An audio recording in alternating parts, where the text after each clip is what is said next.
Hello and welcome to yet another video. This is the 13th episode in which, rather than Hinata's father, a young Uzumaki Naruto foils Kumo's kidnapping attempt. However, he receives a severe wound in the process, jeopardizing his shinobi career. That is, if not for a certain fox stepping in and offering Naruto the Hokage to be a reward for his heroism. Witness Naruto's newfound power and unique perspective. This story comes from Story Seeker 7. Make certain to support him, her. Please like and subscribe to show your support. Let's get the show started. Outskirts of the fire capital. The rest of Team 11's journey to the capital was as uneventful as their first day. As Shisui-sensei said, they didn't stop their training even on a mission outside Konoha. But it was much lighter than they were accustomed to and was done in the morning. For the most part, they spent most of their days traveling. Sometimes they would stop for an hour or two to rest. When night started to fall, they would stop somewhere to make camp. A couple of times, they got lucky and were able to stop in another village. Those proved to be some of the most exciting parts of the journey. Mostly for Naruto because the people there were friendly.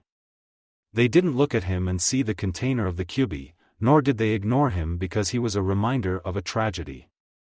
All they saw was a blind boy traveling with some friends. It was stranger for the Jinchuriki to see people look at him with warm smiles. His teammates and sensei had noticed this and felt happy for the boy. For the first time in Naruto's life, he wasn't being ignored or glared at. He was receiving warm welcomes from people. At the same time, they felt a little sad that it took him leaving Konoha to experience something like that. Hinata, though, was simply happy for Naruto. For her, his smiles were something to be treasured, like the one that was on his face now. She could look at that smile forever. Hinata felt her face heating up when she realized that thought had crossed her mind. She looked away before the boy could notice, thankful he was dense enough not to notice. Unfortunately, someone else had noticed her staring out of the corner of her eye. Hinata saw Shisui-sensei smiling at her. Luckily for her, he wouldn't get the chance to comment on it. Coming to the top of a hill, Hinata and the rest of Team 11 stared down, almost losing their breath at what they saw. An ocean of buildings and lights stretched out for as far as the eye could see. Is that? Hinata heard Sasuke say in amazement. Shisui-sensei nodded. It is, he said. The capital of the land of fire. Hinata looked down at the city that stretched out before her. She had heard stories about the capital being the biggest city in the land of fire. How to the eye, it seemed like an ocean of red and orange that went on for miles. She had always compared it to Konoha as that was the biggest place she knew. Indeed, Konoha was big, more akin to a city than a village. But Konoha didn't seem to compare to the size of the capital. Several Konohas looked like they could comfortably sit in the city she was seeing. Then her eyes went to one of the most noticeable details of the city. A large hill towards the other side of the city. On top, it was what looked like a mansion, easily 2 or 3 times the size of the main Hyuga compound. Is that the daimyo's residence? She asked. Again, Shisui nodded. It is, he said. She looked over at Naruto to see what his reaction was. His head was turned to face the city. Below them. His facial expression morphed into one of awe and wonder. I don't think I've seen anything like it, he said. I always thought that Konoha was big. But this, he gestured to the city below them. Hinata and Sasuke nodded as they looked back at the city. I know, Shisui-sensei said. I was just as surprised as you when I first saw the capital. It makes Konoha look like an actual village in comparison. Heck, I think it might have gotten bigger since the last I saw it. For a moment, Hinata wondered if Konoha would ever grow to the same size as capital. Then she shook her head. She couldn't imagine it. Come on Gakis, Shisui said. We still have a mission to complete. He held out the scroll as they walked down the hill to the city. Hinata and the rest of her team followed their sensei. Maybe an hour later, they were at the front of the daimyo's residence. Shisui-sensei was talking to one of the guards. Meanwhile, Hinata, Naruto, and Sasuke were talking amongst themselves. I heard stories about the capital, Sasuke said. My father even talked about it a couple of times. But I could never imagine just how big the place was. Naruto nodded. I know, he said. Did he ever mention how many people there were? Sasuke shook his head. I don't think he did, he answered. At least not that I could remember. My father did, Hinata said. He said that there were lots of people in the capital. Even more than there in Konoha. Naruto nodded. I can believe it, he said. I mean, I thought that Konoha had lots of people. But what we saw was something different. His tone couldn't hide the wonder. Hinata nodded, sharing the sentiment. Living in Konoha, she thought she was used to large crowds in the streets.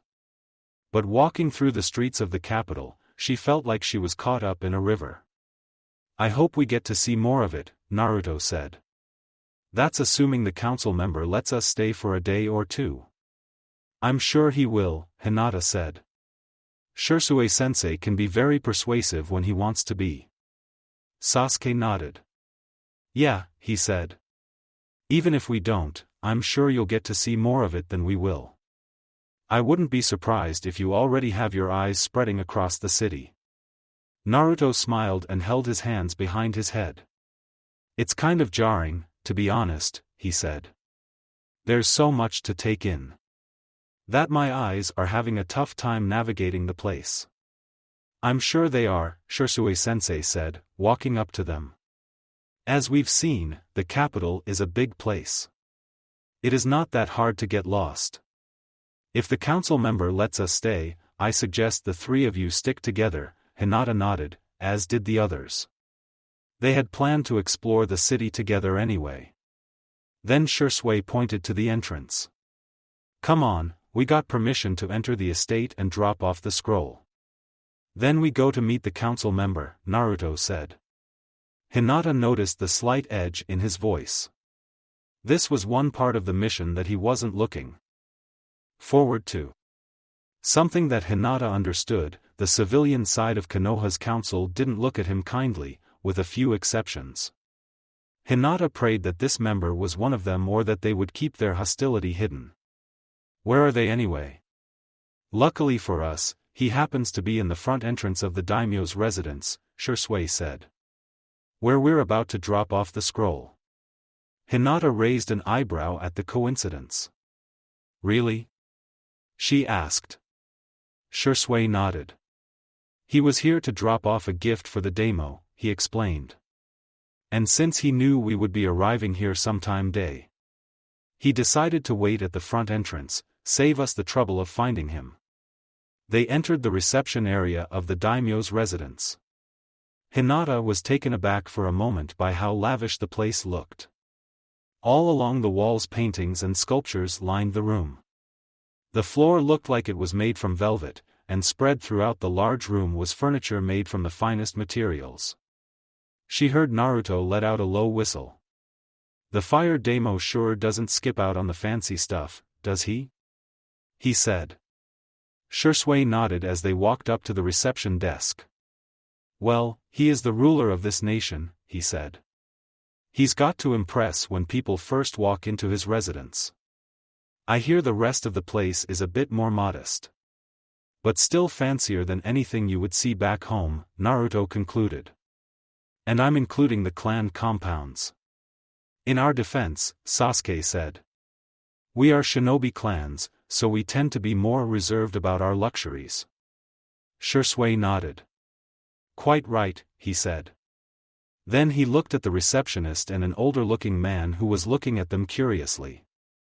Apologies for the later introduction. I am Uchiha Shisui, the Jonin Sensei of Team 11, he held out the scroll. We are here to drop off a scroll for the daimyo. The details of our mission should be inside. The man nodded and took the scroll. He opened it to inspect the contents. Meanwhile, the genin of Team 11 continued to look around the reception area, both admiring the luxuriousness of the room and looking for the supposed civilian council member. A few other people were scattered across the room, any of whom could be the council member. A couple of men and a woman sat about being attended to by servants. Hinata supposed she could discount the woman since Shisui-sensei said, "He," when addressing the council member. "All right, team," Shisui said, getting Hinata's and the rest of the team's attention. She saw him pocketing another scroll. She guessed it was proof of them completing their mission. "We're done here, so let's go greet our council member." Hinata nodded. The three genin followed their sensei as he led them to one of the guests in the reception area. He was a man that appeared to be in his mid-30s. He had short, well-kept black hair and brown eyes that were surprisingly alert as they scanned over the approaching jonin and genin. He was dressed in what Hinata had expected a merchant to wear, only they looked like they were made from finer materials. Aside from that, she was surprised at how modest the man looked. She had expected the man to be more lavishly dressed, like most members of the civilian council tended to be. In his hand was what looked like a highly expensive bottle of wine and a drinking dish in the other. The man greeted them when the team stopped in front of him. "Ah, I presume you are the team that has been sent to fetch me?" he asked in a friendly tone. Shisui nodded. "Yes, we are," he said. "I am Uchiha Shisui, and these are my genin." He gestures to the other members of Team 11. "Uchiha Sasuke, as you can guess he is my cousin." Sasuke nodded and let out a quick greeting. "I believe I can see the family resemblance," the man said, sipping from the drinking dish. "Hyuga Hinata." Shisui pointed over to Hinata. Hinata bowed. "Hi," she said, keeping her nervousness down. The council member nodded and gave her a friendly smile. Then Shisui introduced Naruto. And finally, Uzumaki Naruto. Hinata saw Naruto stiffen up a little as he braced himself for the council member's reaction. A curious expression spread across the man's face. "Uzumaki, you say?" he asked. "I'm an Uzumaki," Naruto said defensively. "Anything wrong with that?" The man smiled. "No, nothing at all," he said. "I am just honored to have representatives from 3 major clans here. Feel like I might have underpaid for this mission." Before Shisui could respond, Naruto cuts in. "Wait, you know about my clan?" he asked. Hinata's eyes widened. The man had said 3 major clans, not 2. The man nodded. "Of course, I do," he said. "My family can trace its ancestry back to Yuzu. While we did settled in Konoha a little after its founding, we still maintain ties to our ancestral home. That is until it was destroyed." "I see," Naruto said, scratching his cheek. "I didn't know other people lived in Yuzu. I thought only the Uzumaki lived there." The man nodded. While the Uzumaki were the most prominent people living there, there were others living alongside them. Even a few other minor shinobi clans called Yuzu home. Of course, they were wiped out with the Uzumaki in much of Yuzu's population. The attack spared very few. Naruto was silent for a moment before he responded to the man. "I knew about my clan, and it had a village of its own," he said. "But I never knew that others lived with them. I always thought it was just a villagized clan compound or something. I know why the clan was wiped out, but were there any survivors from the village that wasn't Uzumaki?" The man closed his eyes. "As I said, the attack spared very few. The invaders didn't discriminate between shinobi and civilians. Young and old, Uzumaki and non-Uzumaki, the attack was intended to leave no one alive." Naruto lowered his head. Hinata felt her heartache at the description of the attack. She wonders how anyone could be so heartless to carry the destruction of an entire village and all its people. Then the council member smiled. "But despite their efforts, Some survivors managed to escape the village and now reside in Konoha in what is now called the Yuzu district. My family owns a lot of shops and restaurants there. If you ever decide to visit, I'm sure you will be greatly welcomed there. The people still remember the Uzumaki fondly. Naruto nodded. Hinata was confident that he would try to visit the place, likely after they were done with their mission. But where are my manners? The man rose from his seat, leaving his bottle and drinking dish on the table. I have entirely forgotten to introduce myself. I am Iguchi Mitsu, and as you may well know, I am a member of Konoha Civilian Council. He bowed to the members of Team 11. It is a pleasure to meet you, Iguchi-san, Shursui said, allowing the man to rise up. As I said before, we're here to escort you back to Konoha.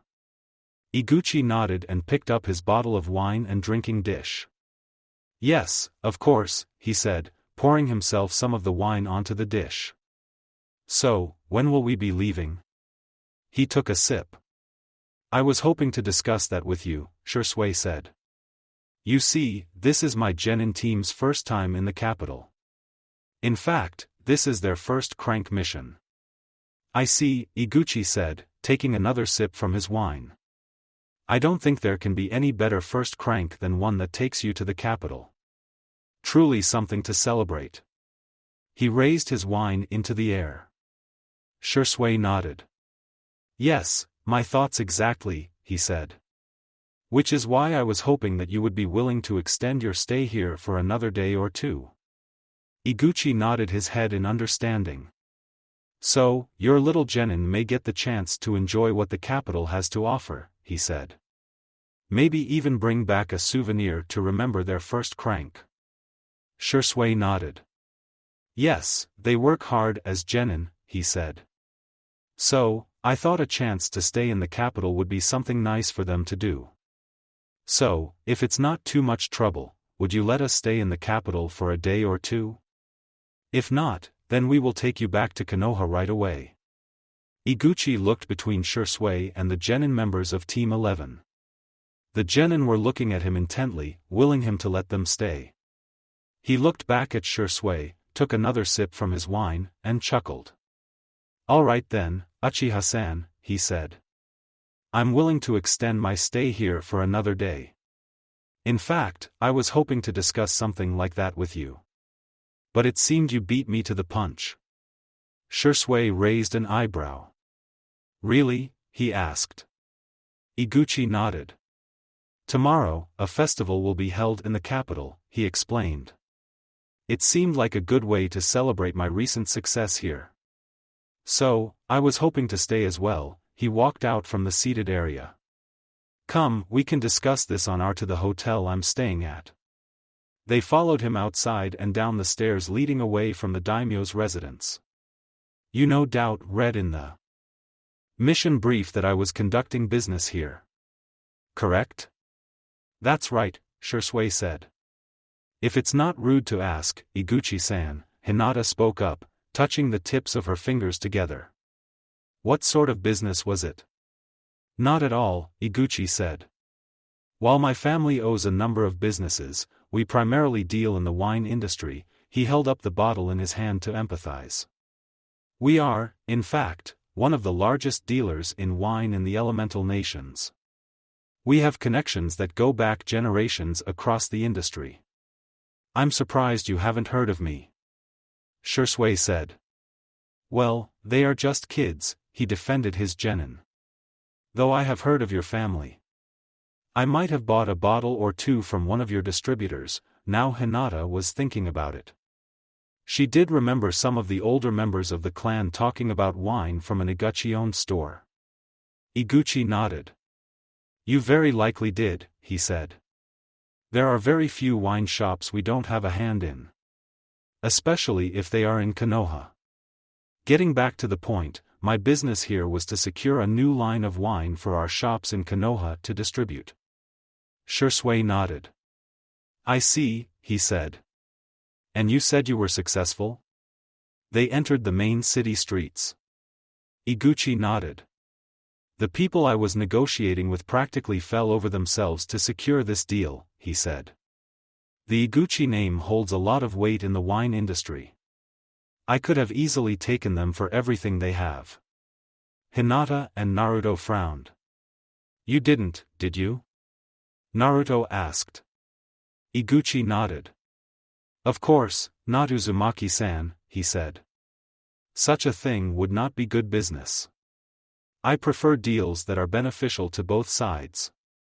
It is more sustainable that way. So, I negotiated a deal that both parties could walk away happily from. We got a new line of wines to sell, and they get to say their products are being sold by the Iguchi clan. Clan? Sasuke queried. Iguchi smiled at Sasuke. What, you thought that Shinobi had the exclusive right to have clans? Sasuke looked away, hiding the red tinting on his cheeks. With the deal out of the way, I thought the local festival would be an excellent way to celebrate the success. Granted, it isn't one of the major festivals that take place in the capital. Just one of the smaller ones that take place every month or so. But it still felt like something nice to do. Hinata nodded. I wouldn't mind seeing it, she said. Even if it were one of the smaller ones, she still wonders how it would compare to those held in Konoha. Iguchi nodded. I thought you would be interested, he said. But there are other things to do here if your teammates are uninterested. It is the capital of the Land of Fire. Sasuke shrugged his shoulders. I don't mind, he said. A festival sounds nice. Naruto? Naruto grinned. Of course, he said. I bet there will be lots of games to play. And lots of stands with great food. Maybe they'll have a ramen stand. Then he looked at Shursui. So, what about it? Shursui-sensei? Shursui chuckled and smiled. I think a festival would be fun, he said. You said it was tomorrow, correct? Iguchi nodded. It'd be later into the day tomorrow, he said. Then it will stretch out into the night. So that should give you plenty of time to prepare and explore the city a little bit. Shursui nodded. All right then, he said, looking over to his genin team. The festive it is tomorrow. Then the next morning, we return to Konoha. Sound good? The genin nodded. Hi Shursui-sensei, Hinata said. They all were looking forward to the festival tomorrow. Shursui nodded. Then let's get to the hotel so we can get settled in for the night, he said, looking up at the sky. Hinata did the same and was surprised to see that the sky was darkening. Where had the time gone? They arrived at where the council member was staying, an expensive-looking hotel. Luckily for them, Iguchi had already arranged for them rooms. So, they wouldn't have to worry about looking for a place to stay. As Iguchi said, the festival had not started until late into the day. This had given the genin of Team 11 a chance to explore around the capital for a bit. They even got to eat at one of the restaurants that was recommended to them. Exploring around the city had put into perspective how different life was in Konoha than it was here. Most obviously the capital was so much busier than Konoha. Konoha streets were busy and filled with people, but even then, there was usually enough room for people to move about comfortably. But here, it was a struggle to squeeze in between the crowds of people.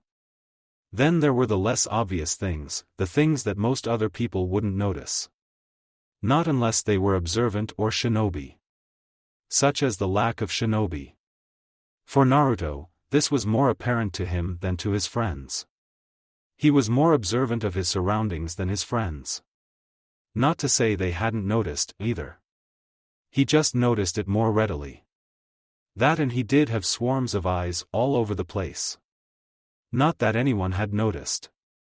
Back in Konoha, it was an everyday sight to see shinobi running all around the village. Academy students going to the academy and making mischief. Genin going from one place to another, completing missions, and shinobi of all ranks jumping from rooftop to rooftop. If one looked closely enough, one might even notice one or two hiding in the shadows. Though never anbu, you didn't see them unless they wanted you to. It was interesting to see and made Naruto wonder how different his life would be if he had not been born in Konoha. Would he still have wanted to become shinobi? Or would he have desired something else, like becoming a soldier or a samurai? Or something simpler, like a merchant or a farmer? It was fun looking around the capital, even if they almost got lost a couple of times. It was a good thing they were sticking together. Otherwise, they might have never been able to find each other. Then the day passed by quicker than he could imagine. Now he and the rest of his team, plus the council member, were standing in front of the festival. Admittedly, Naruto was both impressed and a little bit disappointed. After seeing the capital and how big it was, he thought its festivals would be just as grand and impressive. Even the minor ones Naruto had thought would rival the largest festivals held back in his home village. Instead, the one they were attending was crammed all into one street, albeit a very long street that looked like it cut right through Konoha. Even then, it was still impressive to see. Decorations of all kinds hung from the roof, and stands lined the streets as far as the eye could see. "It's not as I imagined," Naruto said. He heard Iguchi chuckle. "Well, I did say it was one of the minor ones," he said. "If you want to see one of the grander ones, I'm afraid you will have to wait for 2 or 3 months." He pours some wine onto a drinking dish. That was something Naruto had noticed about the man. He always carried a bottle with him. And yet he never seemed to get drunk. "But it does look fun," Hinata said. "Can't you feel how lively it is?" Naruto nodded. "I did," he said. Even though it wasn't as big as he thought it would be, he still felt like he was being drawn into it.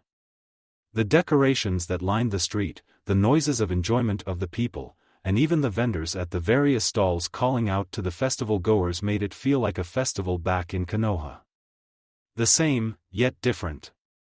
"Come, guys, let's get to it," Shisui said. "This festival only lasts for tonight. So, let's enjoy it while it lasts. Remember, first thing in the morning, we leave back for Konoha." The genin nodded and joined their sensei and client as they walked up to the festival. The moment they stepped onto the festival grounds, it felt like they had entered another world. One moment they were just observers watching from the outside. Now they were being swept into the festivities of the celebration. Walking through the festival grounds, the trio of genin looked around at all the different stalls, seeing what they had to offer.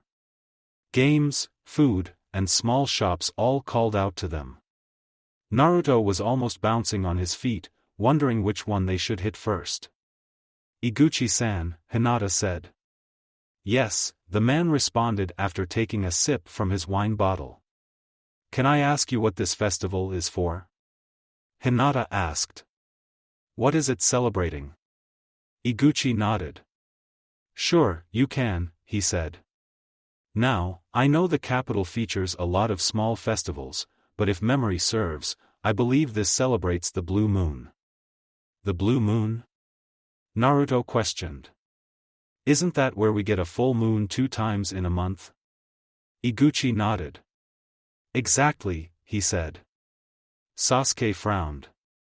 "Why celebrate something like that?" he asked. "Isn't it a little weird to celebrate a second full moon in a month?" The civilian counselor shrugged his shoulders. "Maybe," he said. "Personally, I think people will find any reason to celebrate.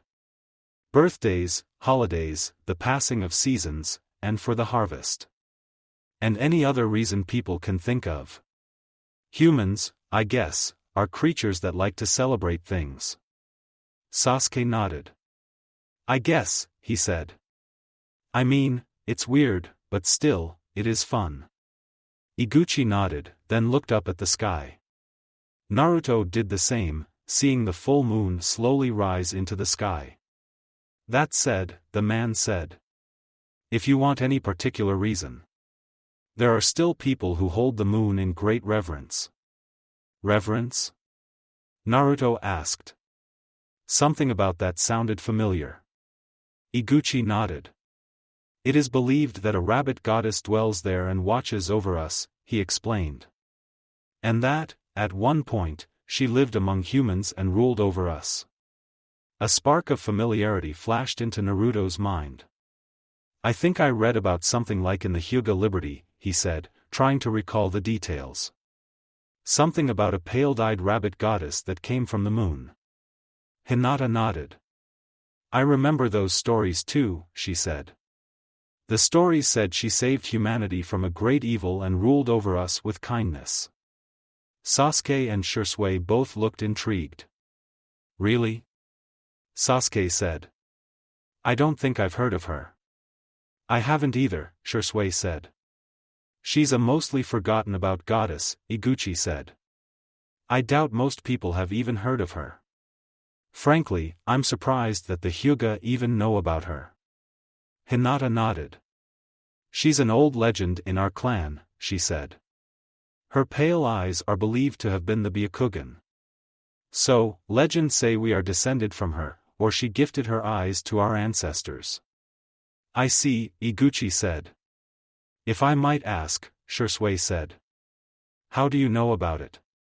From what you said, it doesn't sound like something that would be common knowledge.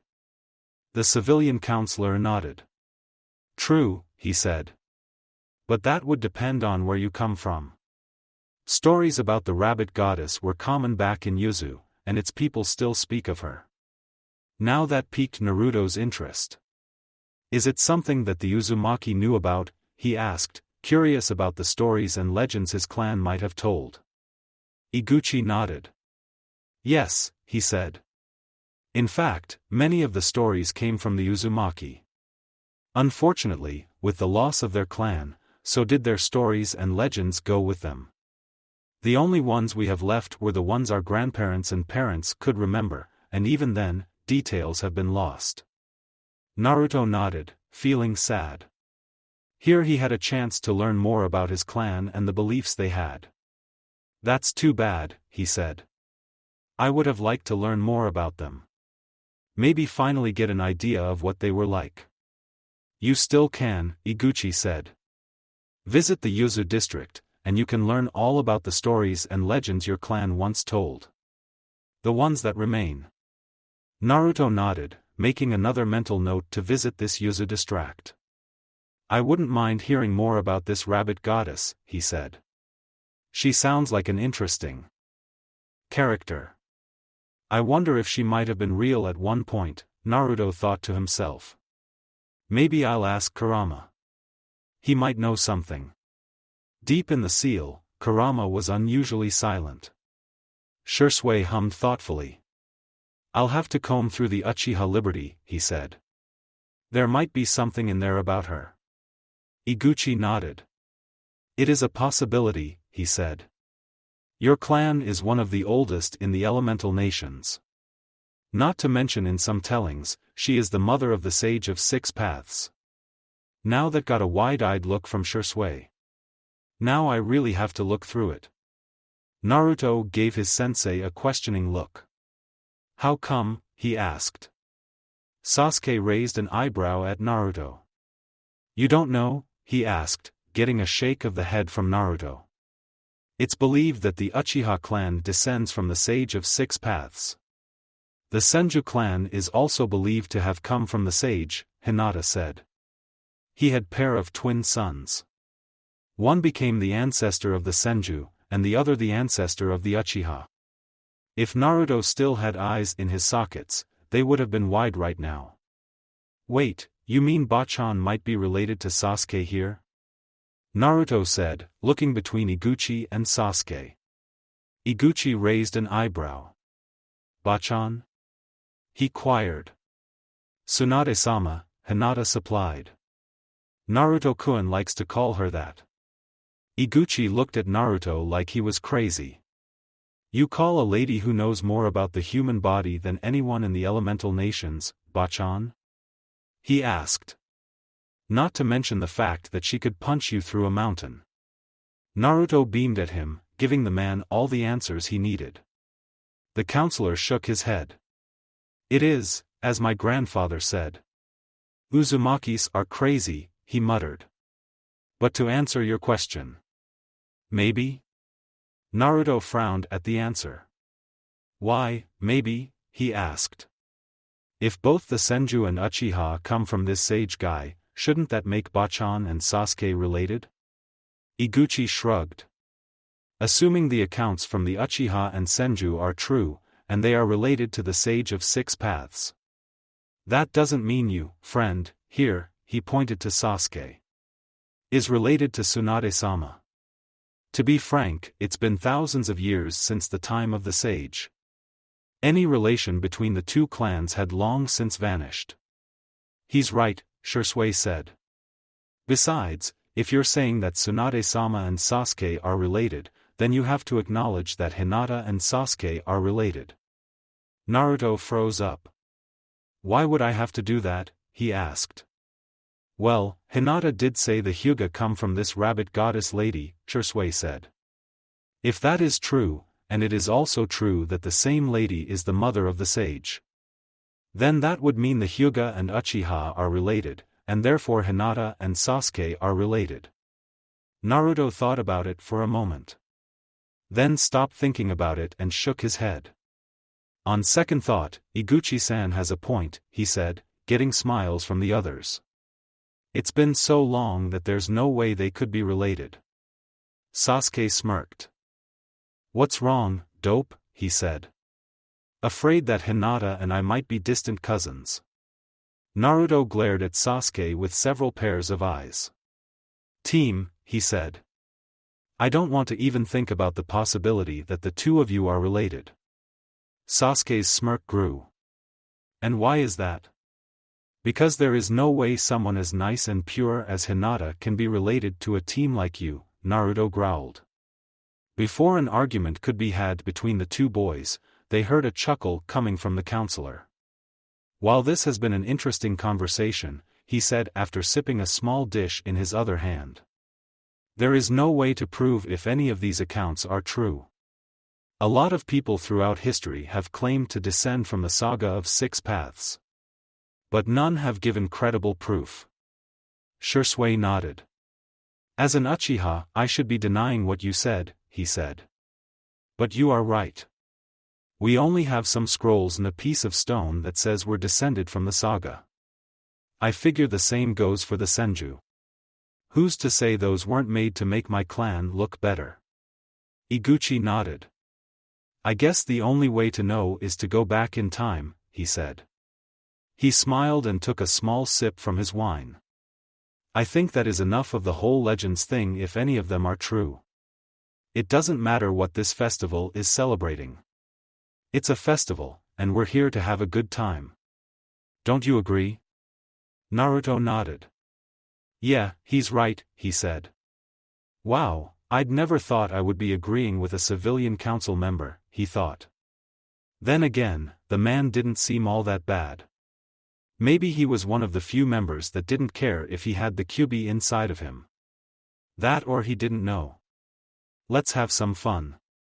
Naruto pumped a fist into the air. This got some strange looks from the people around them. Sasuke grabbed Naruto's arm and pulled it down. Dope, you're going to embarrass us, he said evenly. Naruto just smiled. Don't care, he said. Shisui smiled at his genin. Alright, you guys, he said. Be nice, he then looked at Iguchi. So how are we going to do this? We only have tonight to celebrate, and then we have to leave in the morning? Iguchi rubbed his chin and rotated the bottle in his other hand around. I was thinking that maybe we could split up, he said. He looked over at Naruto and his teammates. The genin can go off and do whatever they want, while you and I can stay together and do whatever we want.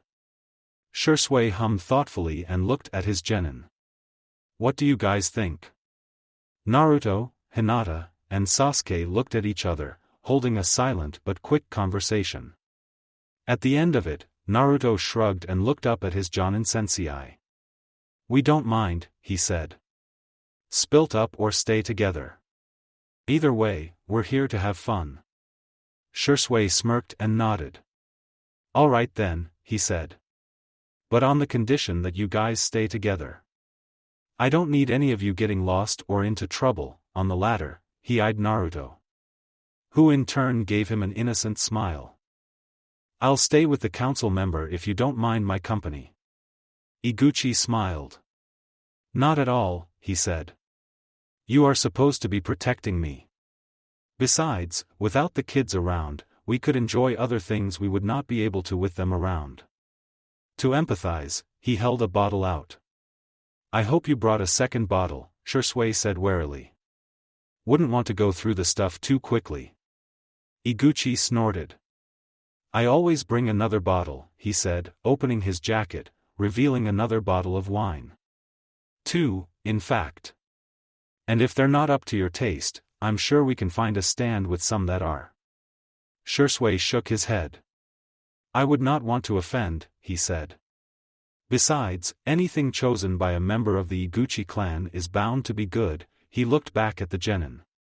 You three go on now. We'll meet back at the entrance at, say, 11?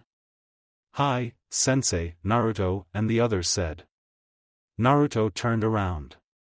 Come on, guys, let's go. Then he grabbed Hinata's hand and dragged her further into the festival, oblivious to the blush on her cheeks.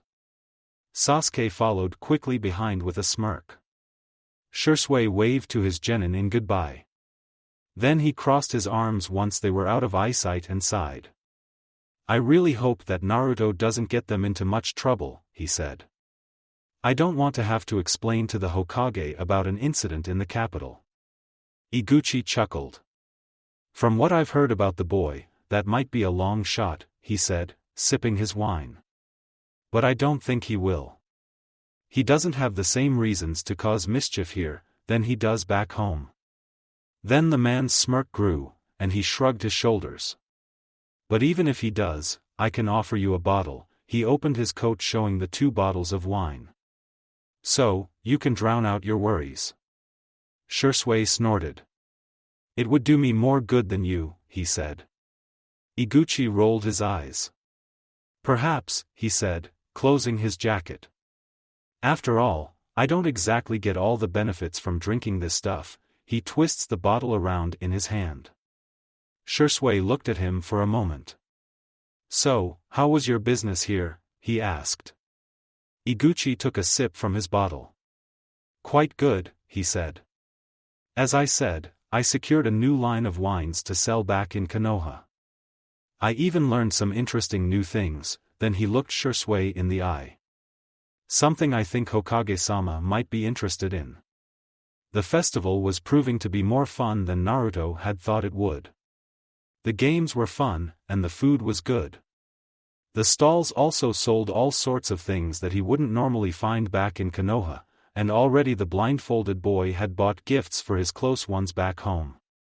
It almost feels like we're back home, Sasuke said. Hinata nodded. It feels like any other festival in Konoha, she said. She was still holding on to Naruto's hand and still had a visible blush on her hands. But this time, she was leading Naruto around instead of vice versa. This was to keep up the illusion that Naruto was a blind boy. No. One needed to know otherwise, the same they didn't need to know that the 3 were shinobi. Their Haitiates had been left back at the hotel. It was funny seeing the reactions of the people watching them.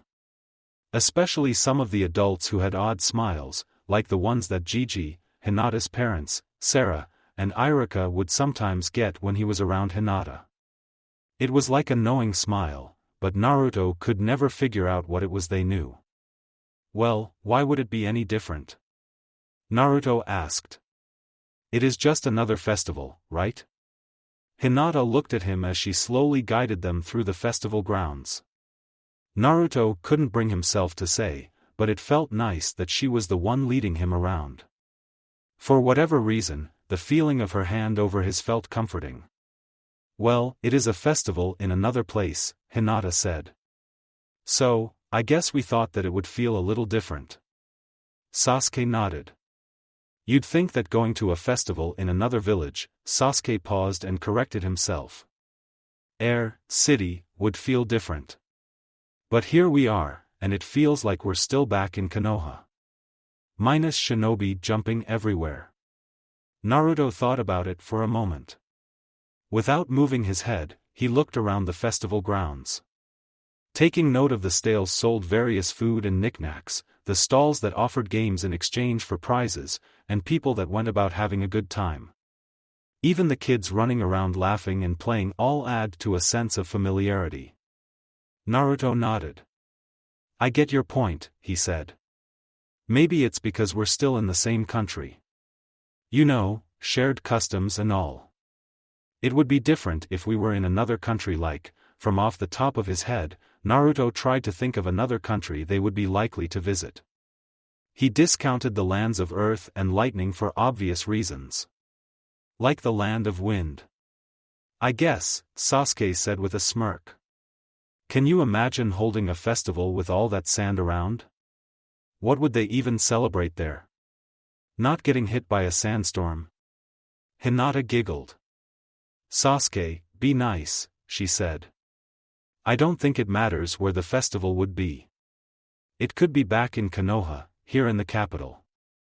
It could be on the sands of the wind or even at the bottom of the ocean. I think what matters is we're having fun. I think that's why it feels so familiar. It's that sense of having a good time and enjoying each other's company. Once she was done, Hinata blushed and tried to retreat her head into her jacket. At least that's what I think. Naruto smiled. Hinata-chan is right, he said. We're here to have fun, not talk about how different or similar it is back home. Sasuke was also smiling. I guess you're right, he said with a shrug. After this, it's back to Konoha and back to Shinobi training and missions. So, let's enjoy this while it lasts. Hinata had a soft smile on her lips.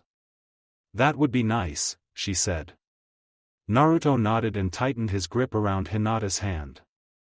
Then come on, he said, taking off. There's one game I saw, then promptly stopped and scratched his cheek. One game I heard seemed interesting. You think you can take me there, Hinata-chan?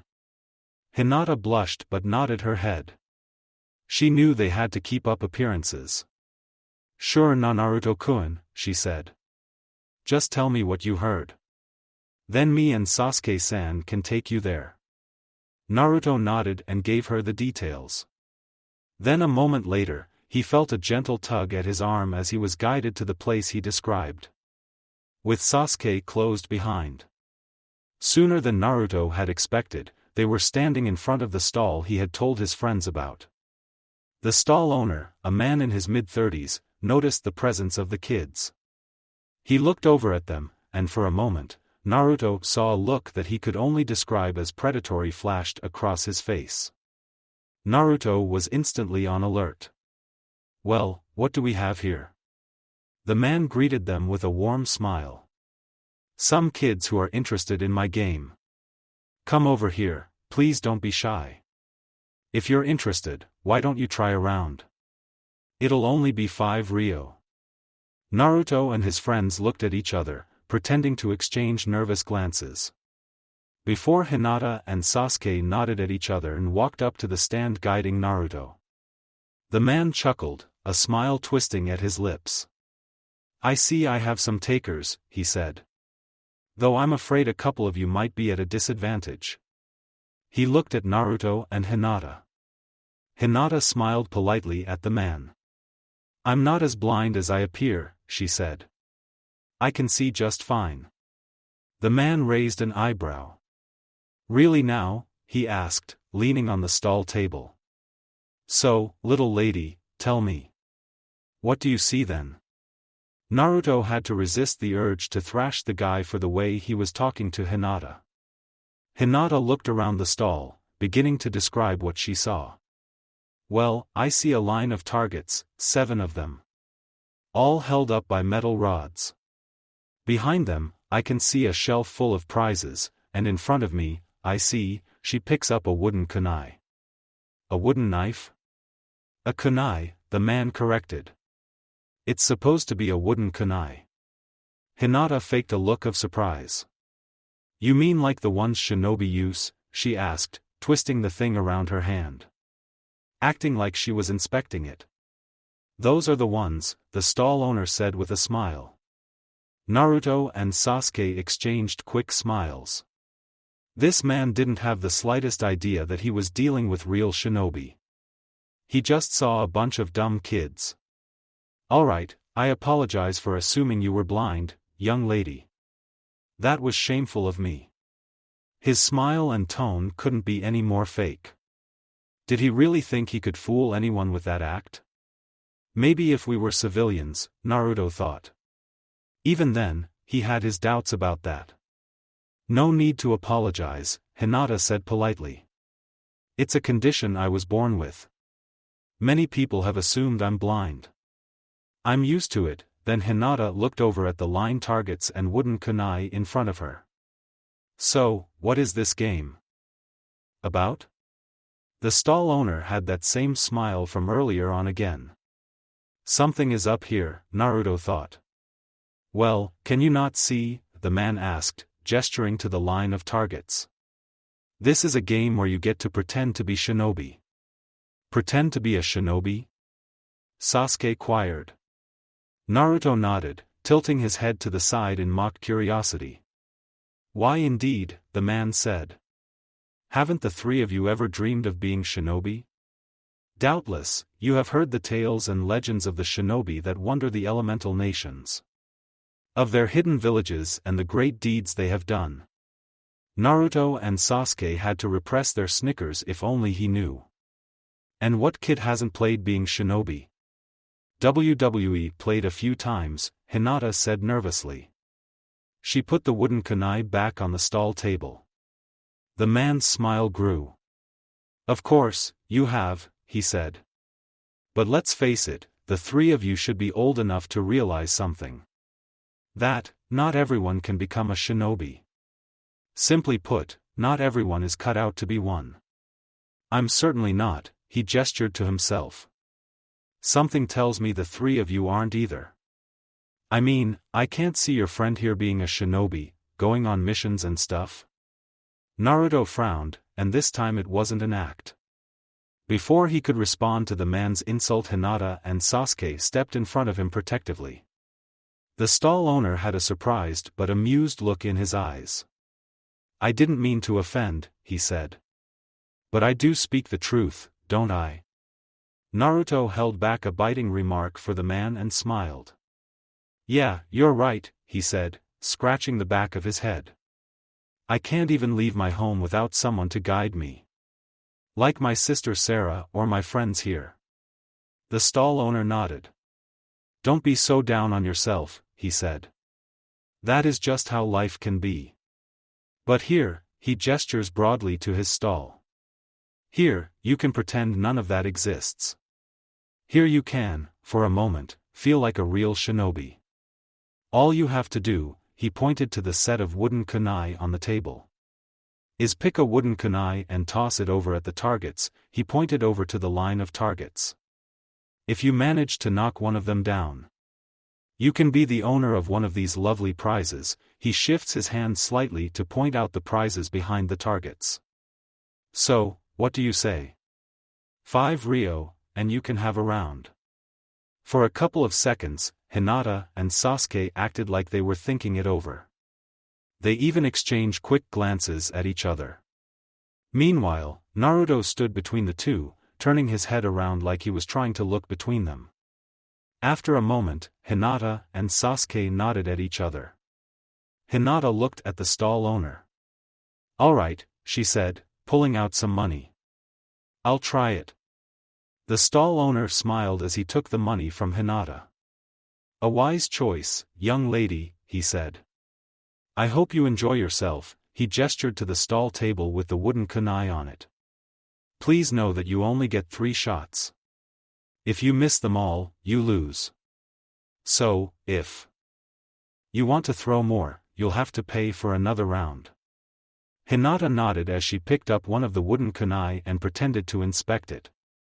Then she eyes the targets lined in the stall. She pointed it at one of them. With a lazy flick of her arm, she tossed the kunai. The wooden kunai sailed through the air toward her chosen target. However, the kunai flew past the target and landed on the floor behind. The stall owner gave her a sympathetic smile. "Don't worry," he said.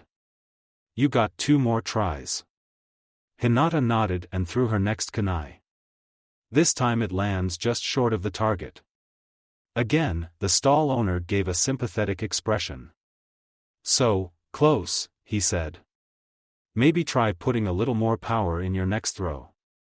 Hinata nodded and threw her third and last kunai at the targets.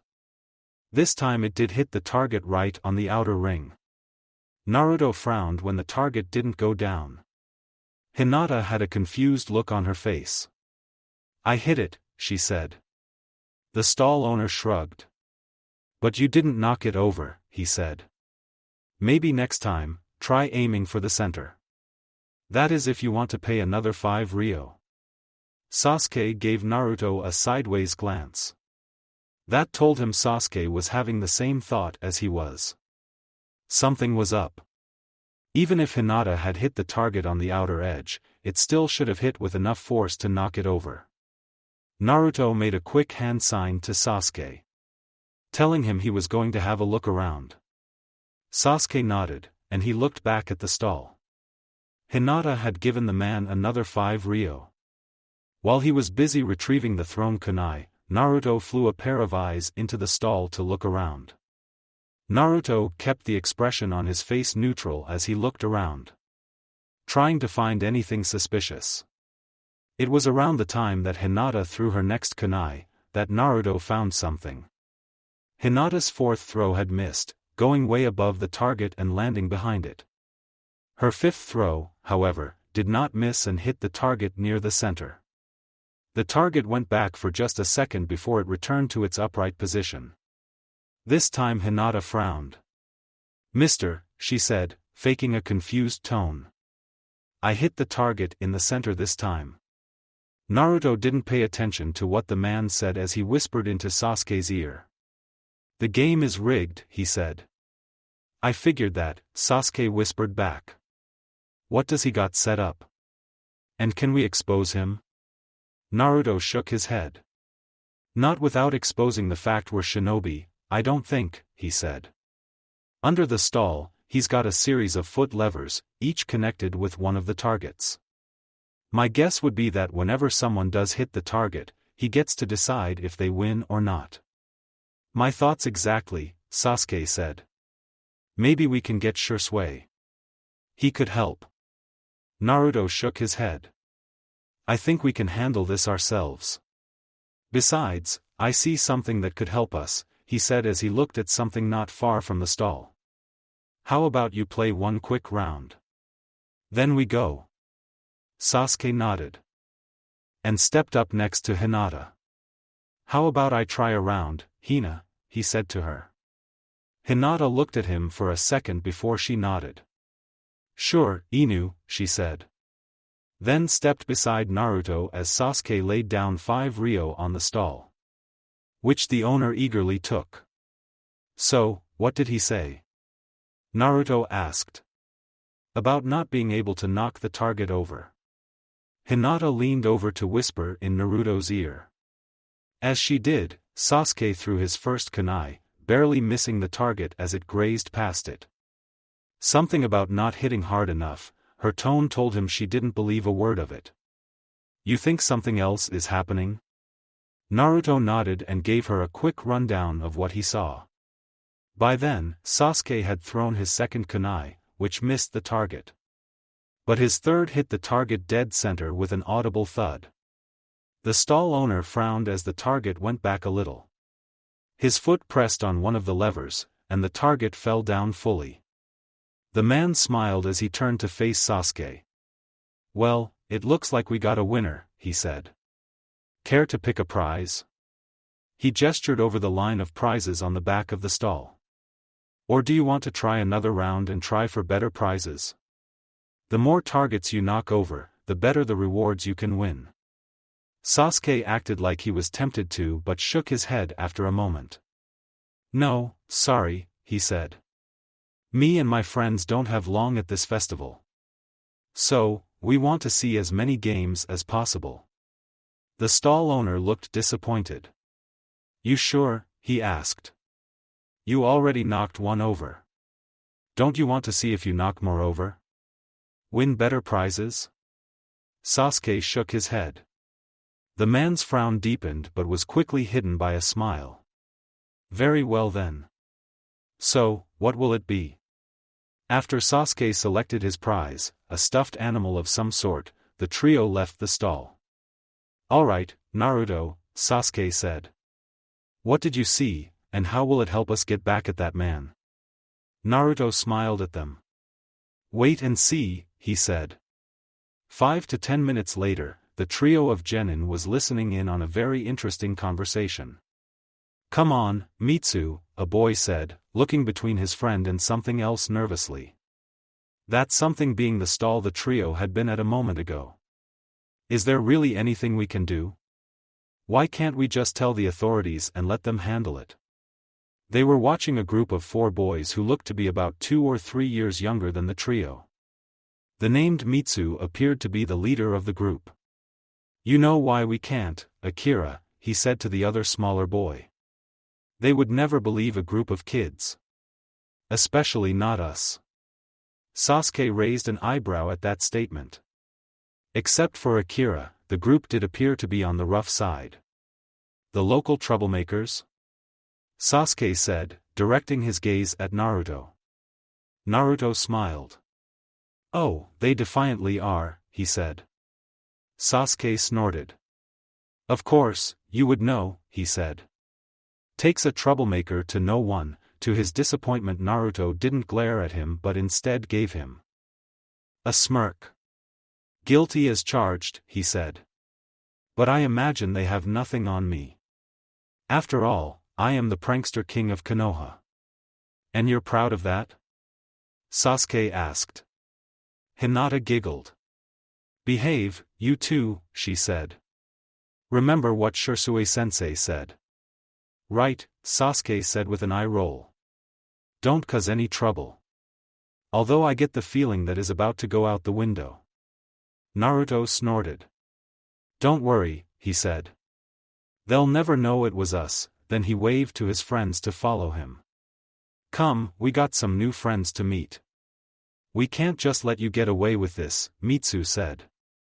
We have to, boss, one of the other boys said. What is it, Titus? Mitsu asked. I think someone is coming, the now named Titus said, pointing at the approaching trio. The group of boys looked at the trio as they stopped in front of them. What do you 3 want? Mitsu asked them, a slight growl in his voice. This is private business we're conducting. So, if you know what's good for you, you'll walk by and mind your own business. Sasuke snorted. You call this private business? He questioned. Anyone with a little spatial awareness could see you hiding here in the shadows. Even my friend here, he thumbed at Naruto. Knew you were here. Mitsu growled, taking a step toward the older boy. What did you say, duckass? Sasuke's smirk instantly faded. Duckass? He asked. Mitsu smiled. That's right, he said. What did your mommy do your hair for you? Or did you find some duck and put it on your head? A tick mark appeared on Sasuke's head, which bulged when he heard sniggering coming from Naruto. Sasuke glared over at his friend. Don't you get started, he growled at him. Naruto smiled and whistled innocently. Sasuke snorted and looked back at the grinning Mitsu. Anyway, you weren't as subtle as you thought you were. Mitsu frowned and crossed his arms. So what? He asked, then he squinted his eyes and got a closer look at the trio. Hold on. You 3 look familiar. Haven't I seen you somewhere before? I think you should, Sasuke thought. If these 4 really had been spying on the rigged stall, then this boy should have recognized them. Then he mentally shrugged. What was he expecting from a bunch of civilian kids? Mitsu, the boy named Akira said. Sasuke noted he was trying to hide himself behind the bigger Mitsu. I think those were the kids we were just watching. You know, the ones that were playing at Yu's stall. Mitsu looked between the smaller boy hiding behind him, and the trio of genin in front of him. A look of recognition spread across his face. Now that you mention it, he said, getting a closer look at them and rubbing his chin thoughtfully.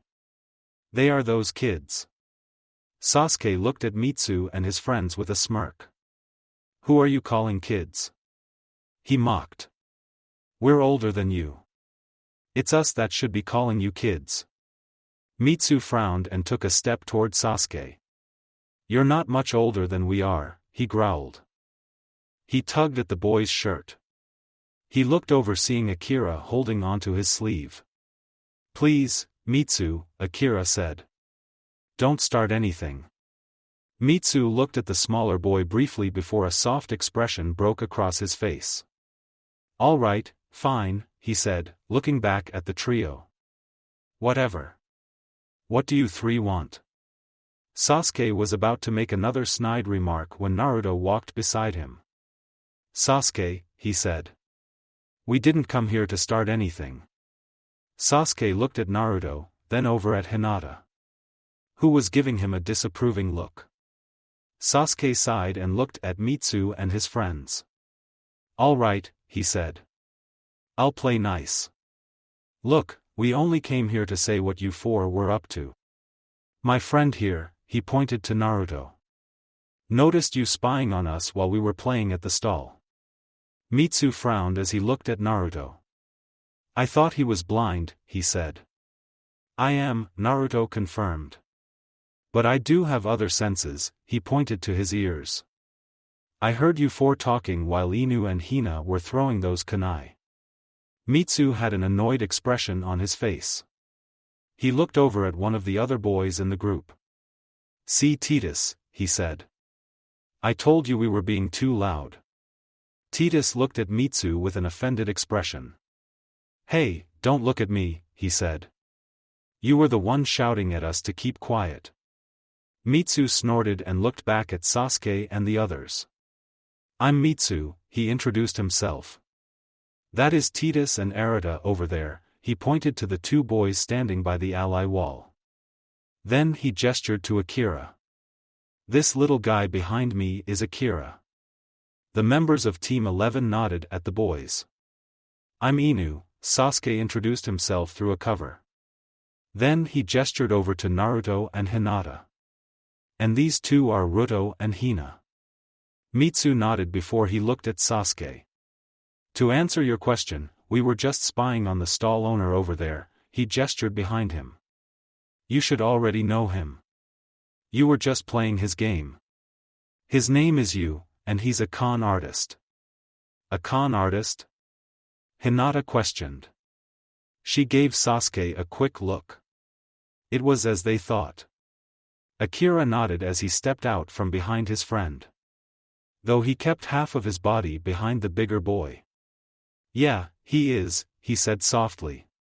He likes to trick people out of their money. But they don't know it.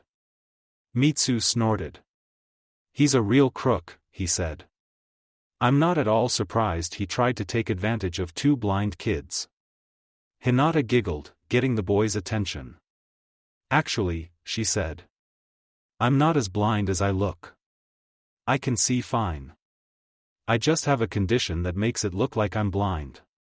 Mitsu looked at her for a second, nodded, and looked back at Sasuke. Not that it matters much, he said.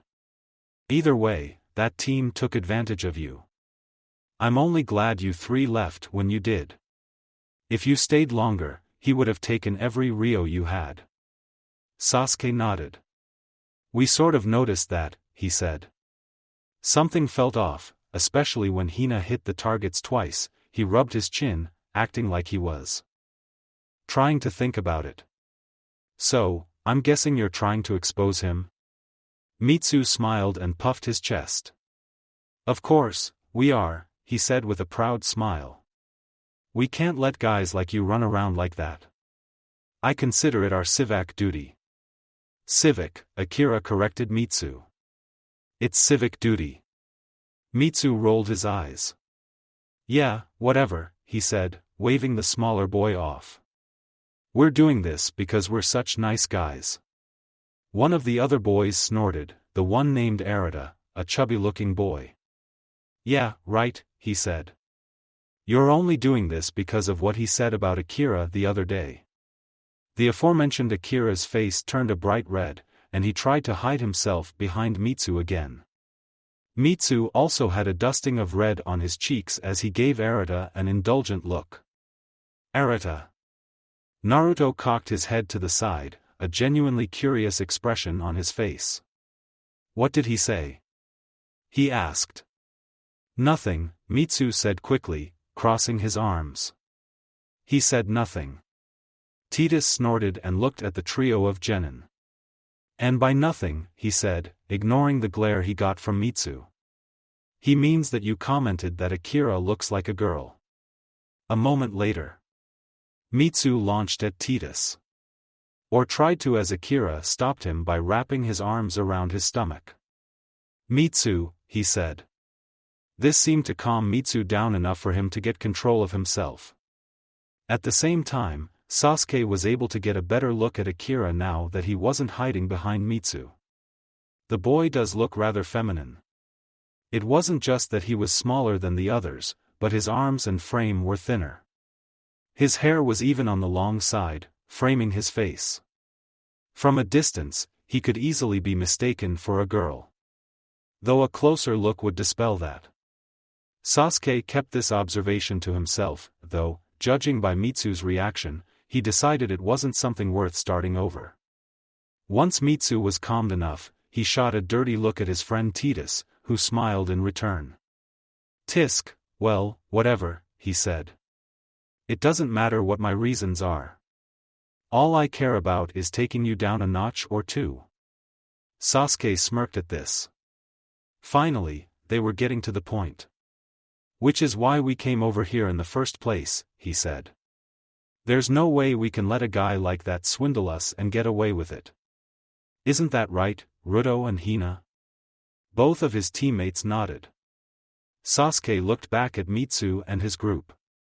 They were giving him questioning looks. So, what do you say? He said. How about we partner up and take this guy down? Mitsu gave him a weary look for a second or two. Then a smile broke out across his face. You're on, he said. His friends nodded, showing their support. But how are we going to do that? Akira said. He wasn't hiding behind Mitsu anymore. We've been spying on you for a while now. And we haven't come up with a way to get back at him or expose him. Mitsu waved the smaller boy off and shrugged his shoulders. Don't worry about that, Akira, he said. We'll think of something. Isn't that right, guys? Before the other boys could respond, Sasuke cut in. Actually, he said, getting the group's attention. We might be able to help you out on that. Believe it or not, he gestured over at Naruto. Hinata gave him a gentle nudge, letting him know to step forward. Ruto, here is our town's resident prankster king. Naruto smiled as the civilian boys gave him questioning looks. But how? Arata asked. You're blind? Aren't you? Naruto nodded. I am, he confirmed. I can show you. Thankfully, before Naruto could traumatize the group of civilian boys, one of them had the good sense to put an end to it. No, Akira said quickly. We believe you. It's just, how can you be the prankster king of your hometown when you can't see a thing? Naruto's smile grew, coming to resemble a fox's. I may be blind, he said. But that doesn't mean I don't know how to pull a good prank. Now listen closely because I got an idea on how we can get back this you guy. Yu smiled to himself as another customer left, a few ryo shorter than they began with, and what's better, no prizes in hand. His idea of rigging his stand was a brilliant stroke of genius on his part if he said so himself. Who would suspect a man like him to conning people out of their money during a festival, and one at the capital no less? None, as far as he could see. Sure, he would let a few of the customers win a game or two, that way, suspicion would not be raised against him. A simple and effortless way for a man like him to earn money, and he was doing quite well tonight. If only the festival would go on for a day or two longer. You shrugged and decided that it wasn't worth worrying about. He had made plenty today, and now all he had to do was decide what to do with it. That and come up with his next money-making plan. A shrill cry of despair tore him out of his thoughts. "What the?" he said, standing up straight. The sound of crying was coming from in front of his stall. He looked around to find the source but saw no one making the noise. But he did see several passers-by looking down at something in front of his stall. You looked over his stall to see what they were looking at and what the source of the horrible noise was. It was a child. A boy with spiky blonde hair and a blindfold wrapped around his head. Now, where have I seen that before? You asked himself, walking around the stall. There was something familiar about this kid. "Hey there, kid," he said with a smile, hoping to calm the distressed child. "What's got you upset?" Mentally he was hoping that someone else would come by and take care of the brat. You didn't like kids very much. He thought they were a nuisance, and crying ones were even worse. The boy seemed to get control of himself for a moment and tilted his head up to face him. "Mister," he said in a soft trembling voice. "Can you help me? I lost my friends, and I can't find them." "Your friends?" You asked the boy, getting a nod from him. Then something clicked in his mind, a recent memory of a trio of kids playing at his stall. "Wait, I know you. You're that blind kid with that trio earlier. What did they call you?" You tried to recall what the boy was called. "Rata or something?" "Ruto, mister," the boy said. "Please, sir. You have to help me. I can't find my friends anywhere. I'm lost without them. What if they leave me behind?" The boy started to cry again. Panicking, you placed his hands on the boy's shoulders. "All right, kid, just calm down," he said. He wasn't liking the looks he was getting from the people passing by. He needed to calm this kid down before he drew too much attention. "Take a deep breath and tell me what happened." The boy did as he said, taking several deep breaths. Once the boy was calm, or at least calmer than he was before, he started his story. "I don't know what happened. We were going deeper into the festival, and I felt a lot of people bumping into us. I heard a lot of noise, and then suddenly, I could no longer feel Hina's hand. I felt like I was being pulled away from her. I tried shouting for my friends, but I don't think they heard me." You nodded, getting an idea of what had happened. He knew how crowded the festivals could get, even with some of the minor ones. It was no surprise that something like this could happen. Now what to do from here? "Okay," you said. "I think I can see what happened. Once you got separated from your friends, you tried to look for them. Was that the right word to use with a blind kid? But after a while, you couldn't find them. So, you retraced your steps back here. Is that right?" The boy, Ruto, was it, nodded. "Yeah," he said. "I was hoping that they would be here. Waiting for me.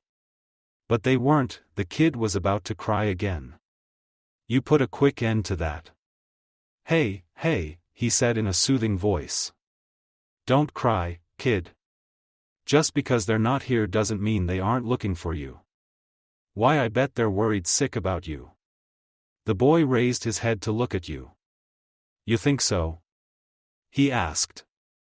You nodded, though he could care less what the boy thought. He just wants him to stop crying and stop drawing attention. "But what do I do now?" You frowned a little, thankful that the boy couldn't see it. That was a question he was hoping to avoid. He sighed and figured it wasn't worth stressing about. After all, what could a blind kid do? "Don't worry," he said, taking his hands off the boy's shoulders. You can stay here at my stall until your friends come. Is that okay with you? The boy seemed hesitant but nodded his head. Thanks, mister, he said with a small smile. I can't thank you enough. You think they'll come? You nodded, again caring less. Sure, they will, he said. If this was any other circumstance, he might have never offered to let the kid stay, too much of a risk of him finding something and asking questions. But seeing as the kid couldn't, well, see. You figured the risk was minimal at worst. I'm sure it won't take them long. In fact, Kami was smiling down on him when he said this. Ruto.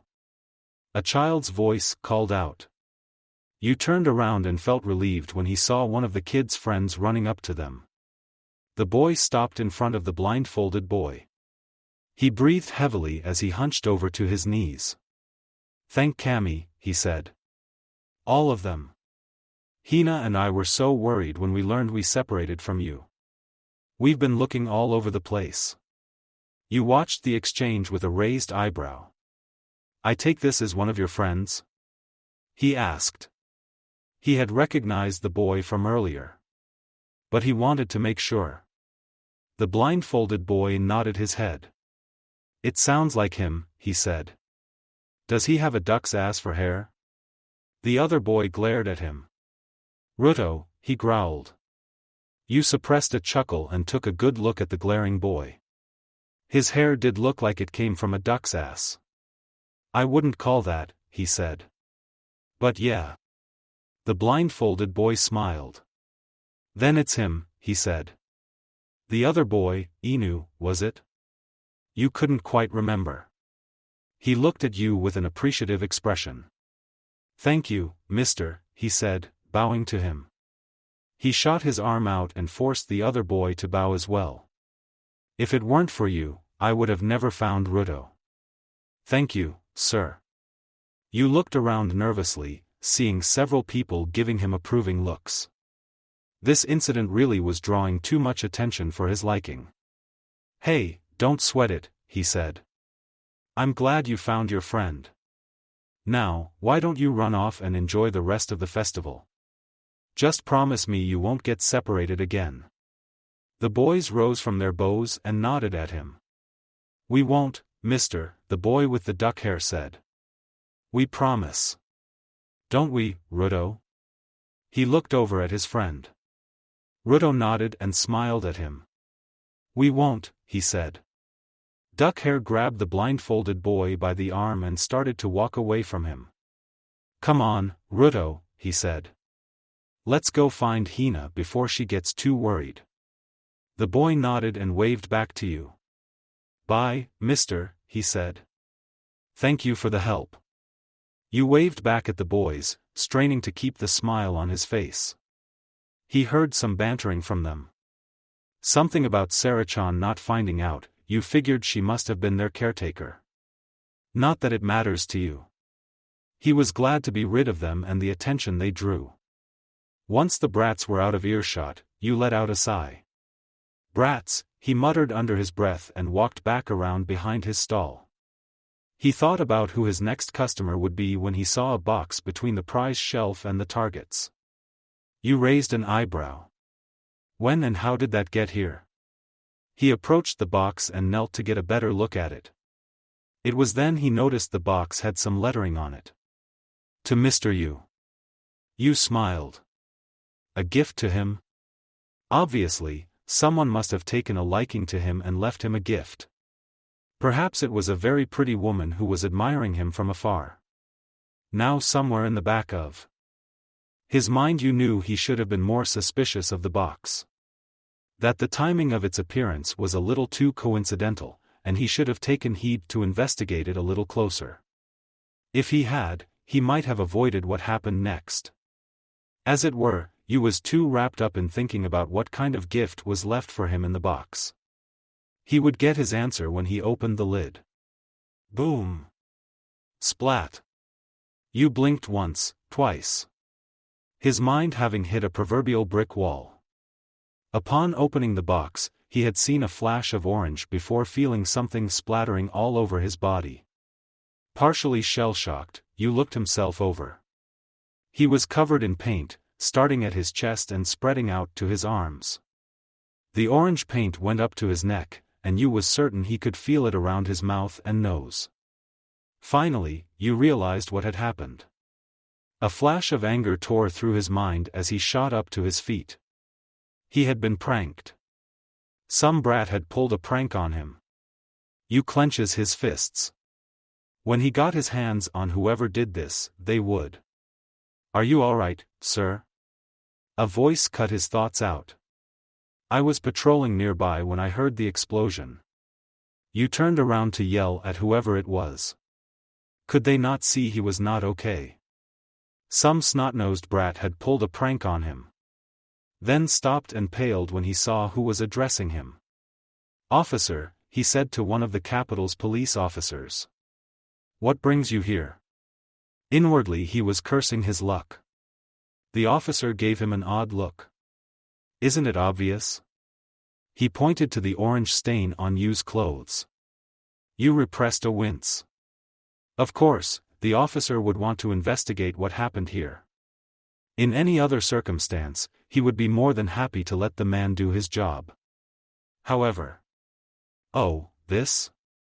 Yu said, trying to play it off. "I don't think it's anything to worry about. Just some harmless prank, I'm sure.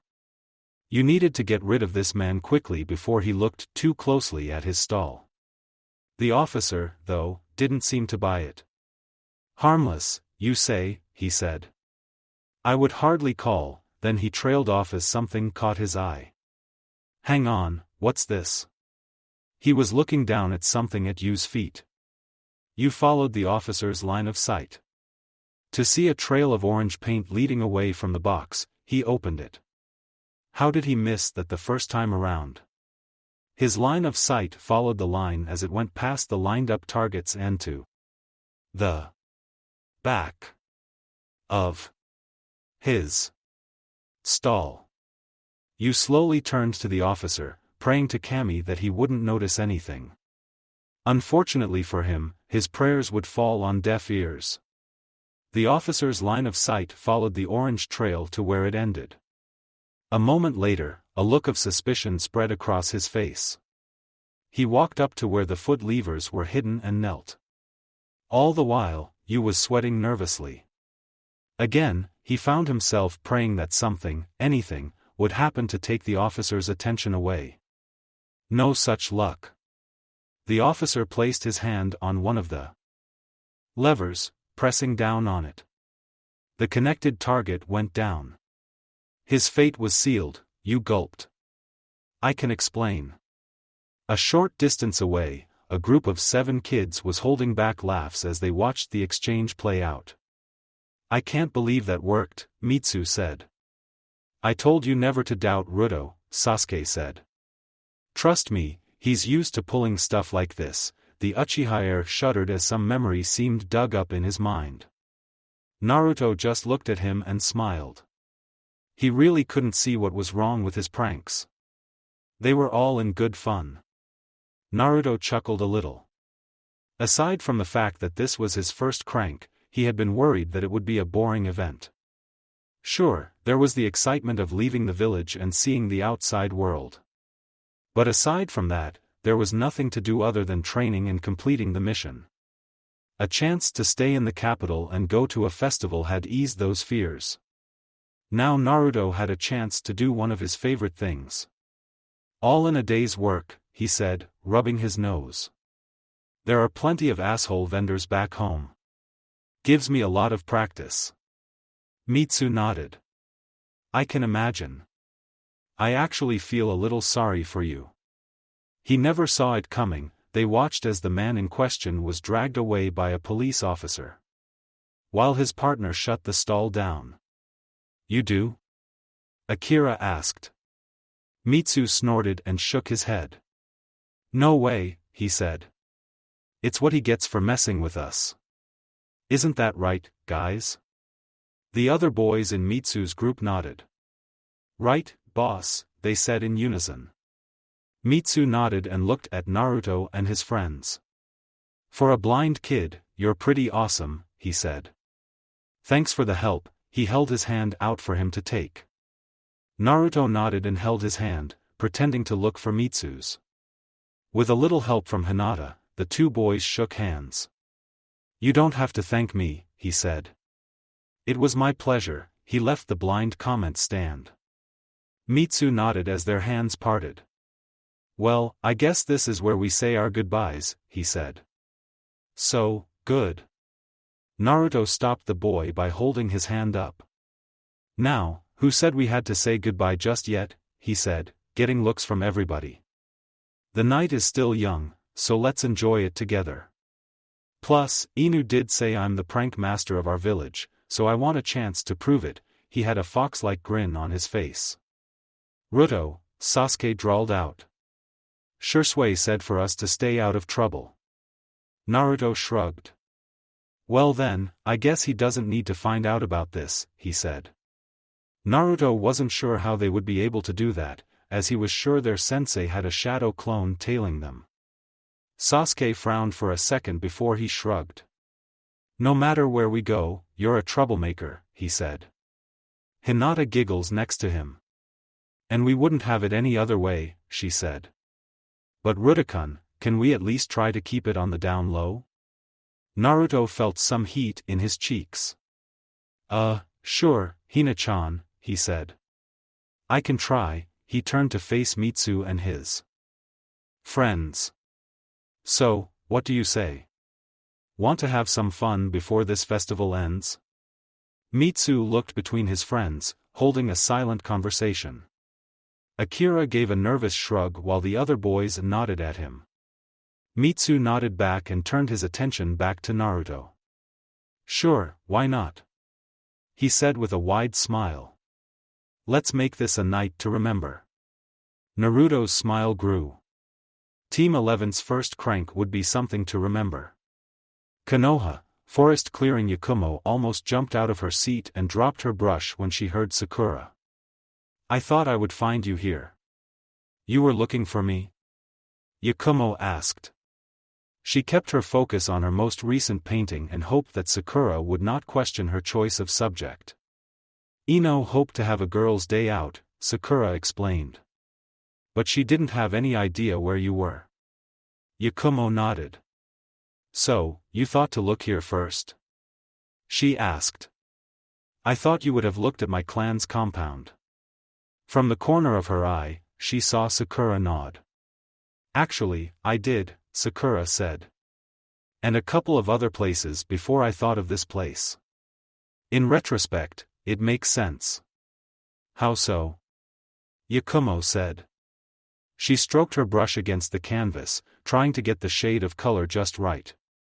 Well, this is yours and Sasuke's place, Sakura explained. And he's been gone with his team for a couple of weeks now. So, I figured you'd be missing him about now. So, I thought that you would want to be somewhere you could be reminded of him. You know, someplace that both of you like to hang out at. So, I could feel like he's still around, Yakumo said. Sakura nodded. Yeah, something like that, she said. I know how close the two of you are. There was a subtle shake in her voice, something that Yakumo chose to ignore. When do you think they'll be back? Sasuke and his team, that is? Yakumo shrugged as she put her brush down and took a moment to admire her work. It just needed some finishing touches. I'm not sure, she said. Sasuke said they should be gone for about 2 or 3 weeks. So, I guess it could be any day now. Sakura nodded. That would be nice, she said. It's only been a couple of weeks since they left, and already Konoha feels strangely different. Especially without Naruto around, you know how he is. Sakura smiled. Yakumo smiled back and let out a small laugh. Yes, the village does feel oddly quiet without him around. I'm sure the ANBU are enjoying the peace. That or they're getting very nervous about what he's planning next, Sakura joked, getting a chuckle from Yakumo. You know, pretty soon we'll have our first cranks. Then after that, I guess it'll become routine. We'll be coming in and out of the village so often that I wonder if we'll all be able to meet up again. Yakumo shrugged. I'm sure we'll find a way to make the time, she said. She took her brush back up. Yeah, you're right, Sakura said. I think Kurenai-sensei will request our first crank, soon. Yakumo nodded. How is she? She asked. As a Jonin sensei, that is? Sakura beamed at this. She's really good, she said. She's kind, patient, and strong too. She's taught me lots of things. Come, you should know how she is. You had her longer than we have. Yakumo nodded. You're right, she said. She's been a good sensei to me over the years. She let out a soft chuckle. In a way, she's more like a sister to me than a sensei. Yakumo pursued her lips as she pondered something. Or maybe like an aunt. She heard Sakura chuckling. Auntie Kurenai? She said with amusement in her voice. You know, I think I'll have to try that on her. See what happens. Yakumo smiled. I wouldn't recommend it, she said. She is Konoha's genjutsu mistress. If she gets offended, she might use you as a genuine pig. From the corner of her eye, she saw the pink-haired girl pale. On second thought, she said hastily. I like sleeping at night. Still, she is a good sensei, and I've learned much from her. Thanks to her, I'm starting to get a hidden genjutsu. Yakumo nodded. It's nice that she's doing well, she said. I know she's a good sensei. But this being her first genin team, I was a little worried. Sakura shook her head. You don't need to worry, she said. I think she'll turn out to be a great Jonin sensei. Though I think it helps a little that she's got good students to work with. She put a finger to her lips. Well, Shino and me anyways. We know how Kiba can be. Yakumo smiled. True, she said. But I imagine Kurenai can keep a handle on him. And if she can't, she twirls her brush around in her fingers. I can always straighten him out.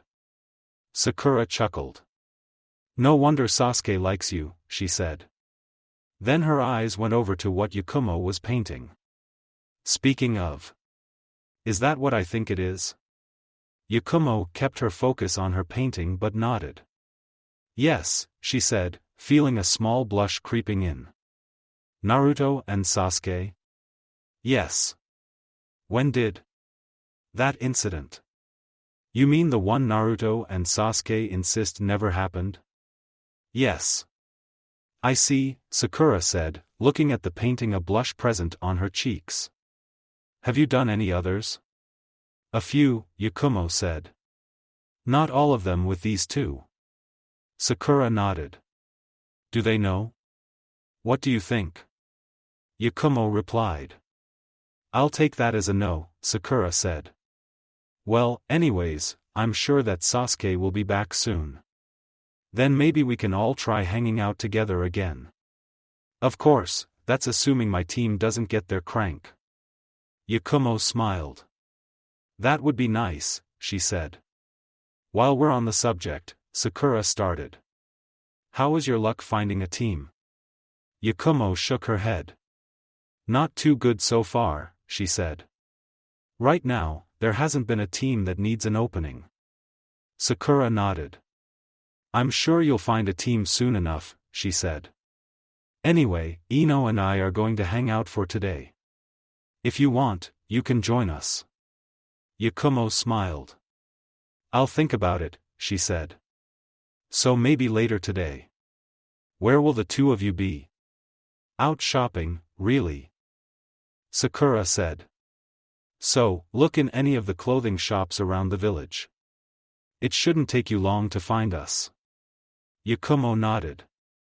I don't suppose you'll drag one of the boys along, she asked with a smirk. Sakura returned the smirk but shook her head. As tempting as torturing one of the guys is. Ino wants this to be a girl's day out. Yakumo nodded. Then I'll see you later. Once I'm done here, she gestured to her painting. Sakura blushed. About that, she said. Yakumo raised an eyebrow and looked at the pink-haired girl. What? Can I get a copy? 2 days later, gates of Konoha. Shursui let a sigh and looked up at the steadily approaching gates of Konoha. He wished that they had gotten back sooner. He looked back at his genin, who held a loose formation around the council member. What should have been a happy homecoming for the genin from their first crank was instead a quite somber experience.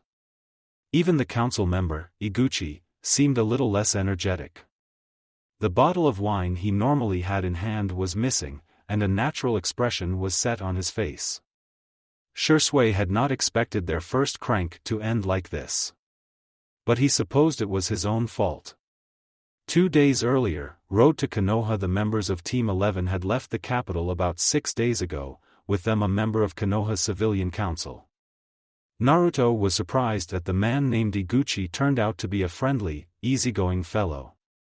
Most civilian council members he knew were, at best, cold towards him, but most times, they were outwardly hostile. It was the main reason he preferred the shinobi side of the council.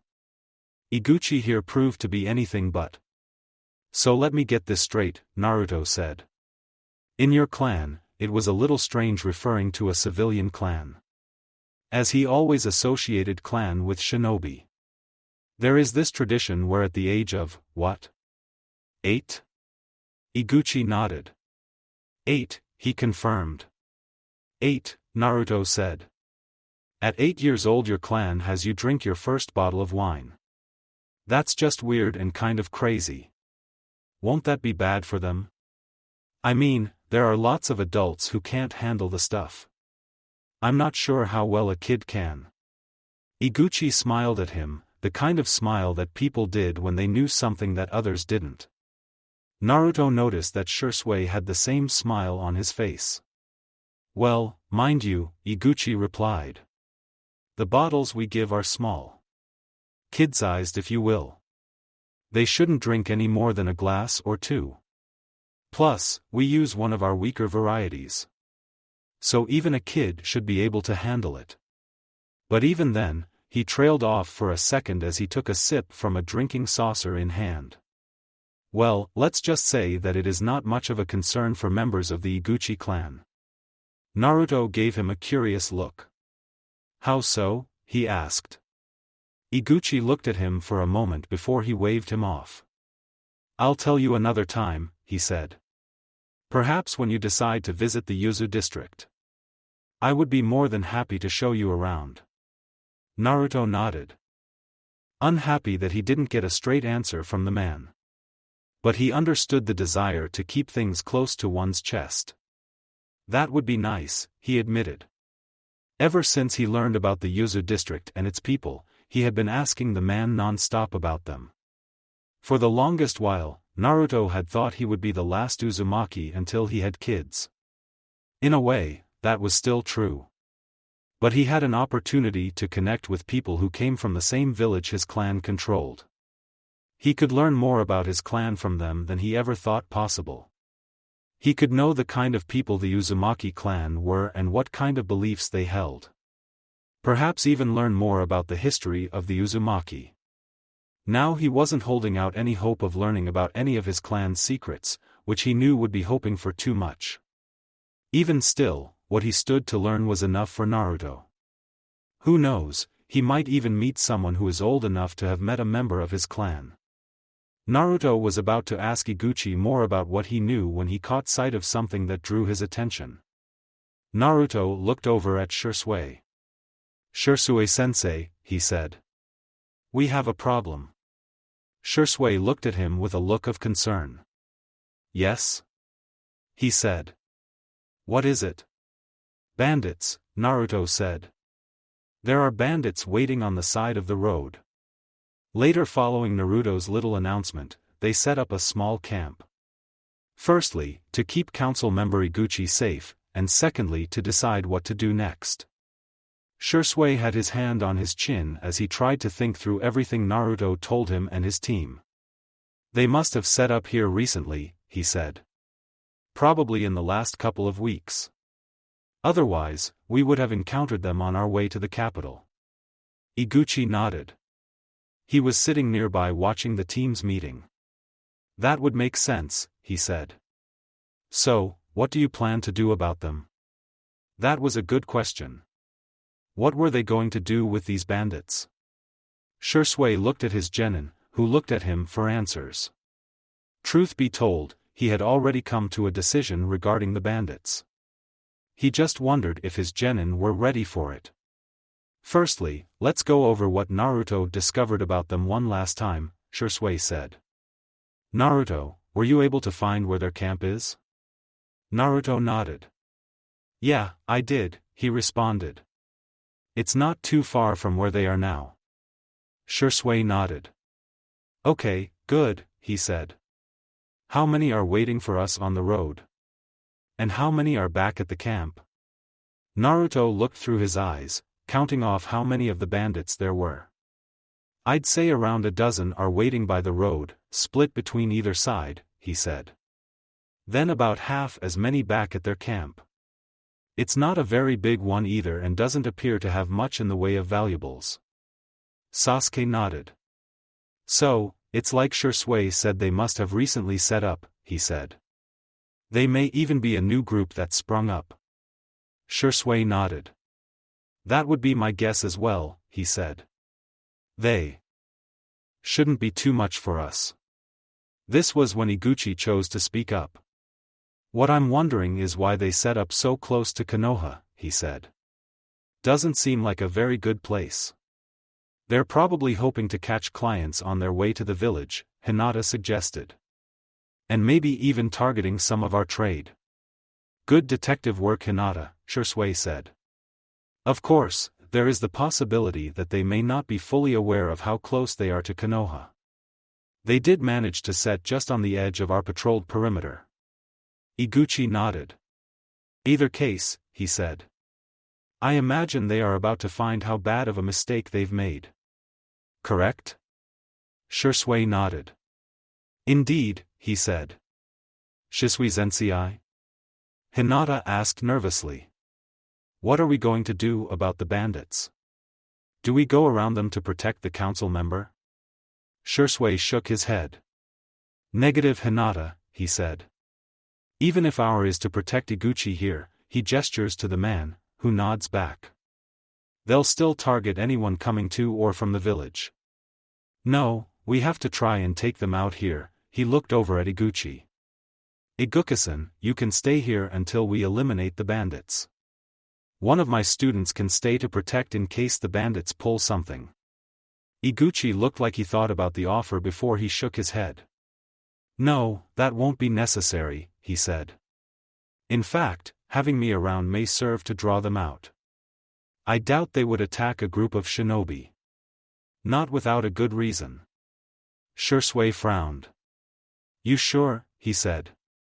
You would be putting yourself at risk, and I can't guarantee your safety. Iguchi smiled as he took a sip of his wine. Not to worry, he said. I have full faith in you and your students to keep me safe. Shursui didn't look like he was convinced but nodded his head anyways. All right then, he said. The plan is simple. We'll let the bandits ambush us as he walk down the road. Once they're out, we eliminate the group and then move on to finish the rest at the camp. Any questions? When he got no answers from his genin. All right then. One last thing before we go, he paused for a moment. He had come to a decision not long after Naruto told the team about the bandits, and it wasn't one he liked. But he knew that it was bound to happen at some point. Best it happens now under controlled circumstances. He looked at his genin, seeing the innocence on their faces, knowing some of that was about to die today. When I say we eliminate these bandits, he started. He saw the uneasy expression spread across their faces. I do mean eliminate. A pregnant pause passed before one of his genin responded. Hinata. How so? She asked. It's time for your first kills. Later Team 11 walked down the road in silence. Even Naruto himself was quiet, which to anyone who knew him, was unusual. But given what was about to happen, it was understandable. Can we do this? He asked himself. Can I do this? Through one set of eyes, he saw his hand curled up. Through several others, he saw the bandits lying in wait for them, unaware of what was about to happen. You have to, Kurama said within the seal. I don't like what your sensei is forcing you to do. But I understand why. But Kurama, Naruto argues back at the Biju. He's asking me to kill someone. To take someone else's life with my own hands. That's not just something you ask a person to do. Especially kids like us. Naruto had seen death before. The incident with the Nuke that kidnapped Yakumo came to mind. He had seen one of her clansmen be killed by the kidnappers, and, thanks to Yakumo's genjutsu, had experienced some form of death. Sometimes he could still feel a cold chill passing through his neck. And he remembered some of the things he saw before the Hyuga took him in. But to be asked to kill someone, to see the life slowly melt away from another's eyes. It didn't feel right. Of course, Naruto knew that as a shinobi, he would have to do it one day in his life. Several times even. He had been told as such. Even the academy didn't gloss over the possibility. He would have to kill. But as Naruto was learning, knowing, and having it happen were two different things. Naruto had always thought his first kill would be a long way off. Not today, at the end of his first crank. I know you don't like it, Kurama said. But your sensei has a point. Best get this done now under a situation that can be controlled. Not when you're fighting for your life or the lives of others. Naruto nodded. As much as he didn't like it, he understood Shursue's reasoning. Get it done when they knew it was going to happen, instead as a moment of shock. Naruto looked between his teammates, Hinata and Sasuke. They tried to hide the pensive looks on their faces. Hinata had her head buried in her coat while she tapped her fingers together. Sasuke had his eyes closed and head held to the side. Neither of them seemed to be in a hurry. Naruto turned his head to face Shursui, who was walking beside the council member. Shursui saw this and nodded at him. Naruto nodded back and turned his head back to the road ahead. Naruto took a breath, trying to ready himself for what was going to happen next. They were almost in the middle of where the bandits were waiting for him. Some of them inched away from the trees with smiles spreading across their faces. Evidently, they thought the group would make for easy prey. They would learn how mistaken they were. Naruto could even hear some of them speaking. Just some kids, and their guardians, one said. They don't even look like real shinobi, another muttered with a laugh. I bet those Hitates are fake. Naruto frowned, feeling just a bit slighted by their dismissive comments. Don't let them get to you, Kurama advised. They will learn their folly when they greet the Shinigami. Naruto didn't nod. He didn't have the time to. With a loud yelp, the bandits sprang out from their hiding places and charged at the genin, their Jonin Sensei, and their client. For a moment, the genin acted like they were surprised by the sudden appearance of the bandits. Even going as far as acting like they were afraid. The bandits saw this and seemed to relish in the perceived fear of the genin as they continued their charge. One of the bandits, a large-barreled man carrying a mace, ran at Naruto. As he got close, he held his mace over his head and was ready to bring it down on the blindfolded boy's head. There was a gleeful expression on the man's face as he brought his mace down. Only for it to morph into an expression of shock as his hand and mace went flying, with a trail of blood following it. The man only had enough time to gaze the stump where his hand used to be before Naruto cut into his knees with a kunai. The man fell to his bloodied knees and let a scream of pain before Naruto cut his throat open, ending his life in a matter of moments. For anyone else, it would have been bad enough after killing someone. They only had one set of eyes to watch the life leave another's eyes. For Naruto, he saw himself killing that man from several different perspectives. It was something that would forever be engraved in Naruto's memory. Naruto wouldn't get the chance to dwell on this thought as he moved on to the next bandit.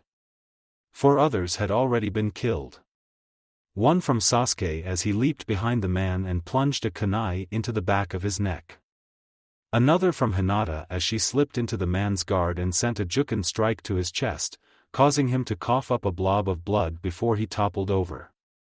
The other 2 were cut down by Shisui so quickly that it looked like a blur to Naruto. 5 of the bandits were dead now, leaving 7 of their kin left. One of them, a man carrying katana, roared in anger and tried to charge at Hinata. He was stopped when 2 bolts of churka tore into his chest. The man looked at the burning holes in his chest before his eyes rolled back into his head, and he hit the ground. Naruto let out a breath. It took a few moments for his eyes to gather enough chakra for a killing shot like that, and if they had been shinobi, they would have felt the buildup of chakra. At seeing half their number dead, the remaining bandits paused in their steps to try and take in what happened. A mistake that the genin would capitalize on. Naruto, Hinata, and Sasuke each reached into their kunai pouches and threw out a barrage at the bandits. With little time and room to react, 2 of the remaining bandits were killed outright. Naruto didn't know whose kills they were, and he didn't want to know. The other 4 received various injuries from the thrown weapons. One even gets a kunai to his shoulder. This was enough to snap the remaining bandits back to reality. They dropped their weapons and ran away from the group of shinobi. Or rather, they tried to. Naruto saw Shisui grab the hilt of his sword, and in a blur of motion, he was in front of the fleeing bandits. Half a second later, all 4 fell to the ground as their heads went into the air. With the bandits gone, silence fell over the road. 12 bodies laid around the road, and the 3 genin took the sight in. Shisui turned to face his genin, a natural expression on his face. "You 3 stay here and keep the council member safe," he said. "I'll deal with the bandit camp." "Understood?" Naruto didn't answer as he stared at the man whose throat he slit open. He was staring into green lifeless eyes. A couple of seconds later, he nodded. "Hi," he croaked. He really didn't hear an answer from the others, but he did see them nodding. Shisui nodded and seemed to open his mouth to say something. Then he closed it and nodded again. He vanishes in a swirl of leaves. Naruto continued to stare at the dead body. He didn't know why, but he felt his body shaking. Present, Hokage Tower. As they walked through the Hokage Tower, Shisui looked at his genin. Not for the first time in the last 2 days, he wondered if he had made the right decision. Certainly, there were better ways to get his students bloodied. At the same time, though, he had seen an opportunity and took it. The last couple of days had been spent in near silence as his genin seemed to try to process what happened. What they did. Shisui had tried to offer what words of comfort he could, even giving them small tasks to keep their minds off the matter. He wasn't sure how much it helped. But Shisui didn't know what else to do to help them. Whenever he tried to say something to his genin, some words to console them, he always came up with silence. So, the journey back to Konoha was spent in an awkward silence. He was thankful to Kami that nothing else had happened since the bandit attack. Iguchi wasn't with them now, as he departed for his home after they entered through the village gates. He had thanked Shisui and the trio of genin and offered that they visit one of his stores in the Yuzu district sometime so he could repay them. It was something that Shisui hoped his genin would take him up on.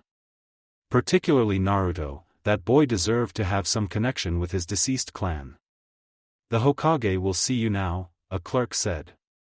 Shisui nodded at the woman.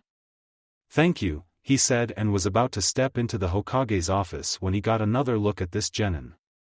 At seeing the expressionless faces of his 3 students, Shisui curled his hands into fists. He had had enough. "Can you give us a moment?" Shursui asked the woman. She gave him a questioning look. There's something I need to say to my team. In private. She looked at him for a moment longer, then she nodded. She tapped a button on the intercom. Hokage-sama, Team 11 will be delayed for just a moment, she said, getting an appreciative nod from Shursui. Very well, the Sandame's voice came through the comm. Just tell them not to take too long. The clerk nodded. Yes, Hokage-sama, she replied. Also, I'll be taking my break early today. Something came up. Understood, the Hokage replied. The clerk nodded and stood up behind her desk, gathering her things. She walked past Shursui. Don't take too long, she said. The Sandame is a very busy man. Then she left the reception office. Now left alone with his genin, Shursui turned to face them. He strained to put on his best smile. But found that the muscles around the corners of his mouth would not comply. So, he just settled for a natural expression as he looked over his genin. Who, in return, gave him curious looks. Shursui took a deep breath and let it out after holding it for a few seconds. Alright, guys, he said. Let's have a little talk.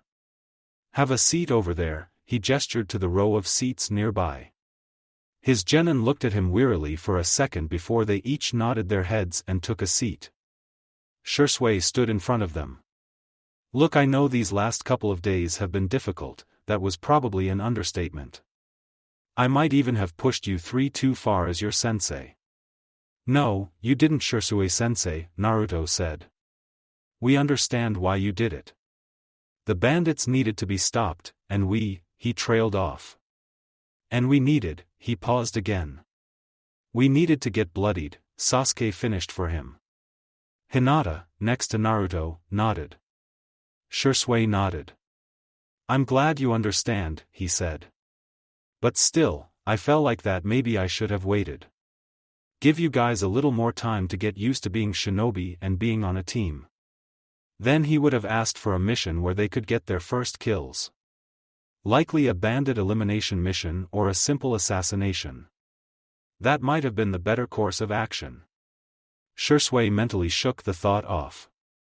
He had already made his decision, and now as the Jonin Sensei of Team 11, it was his duty to manage the fallout.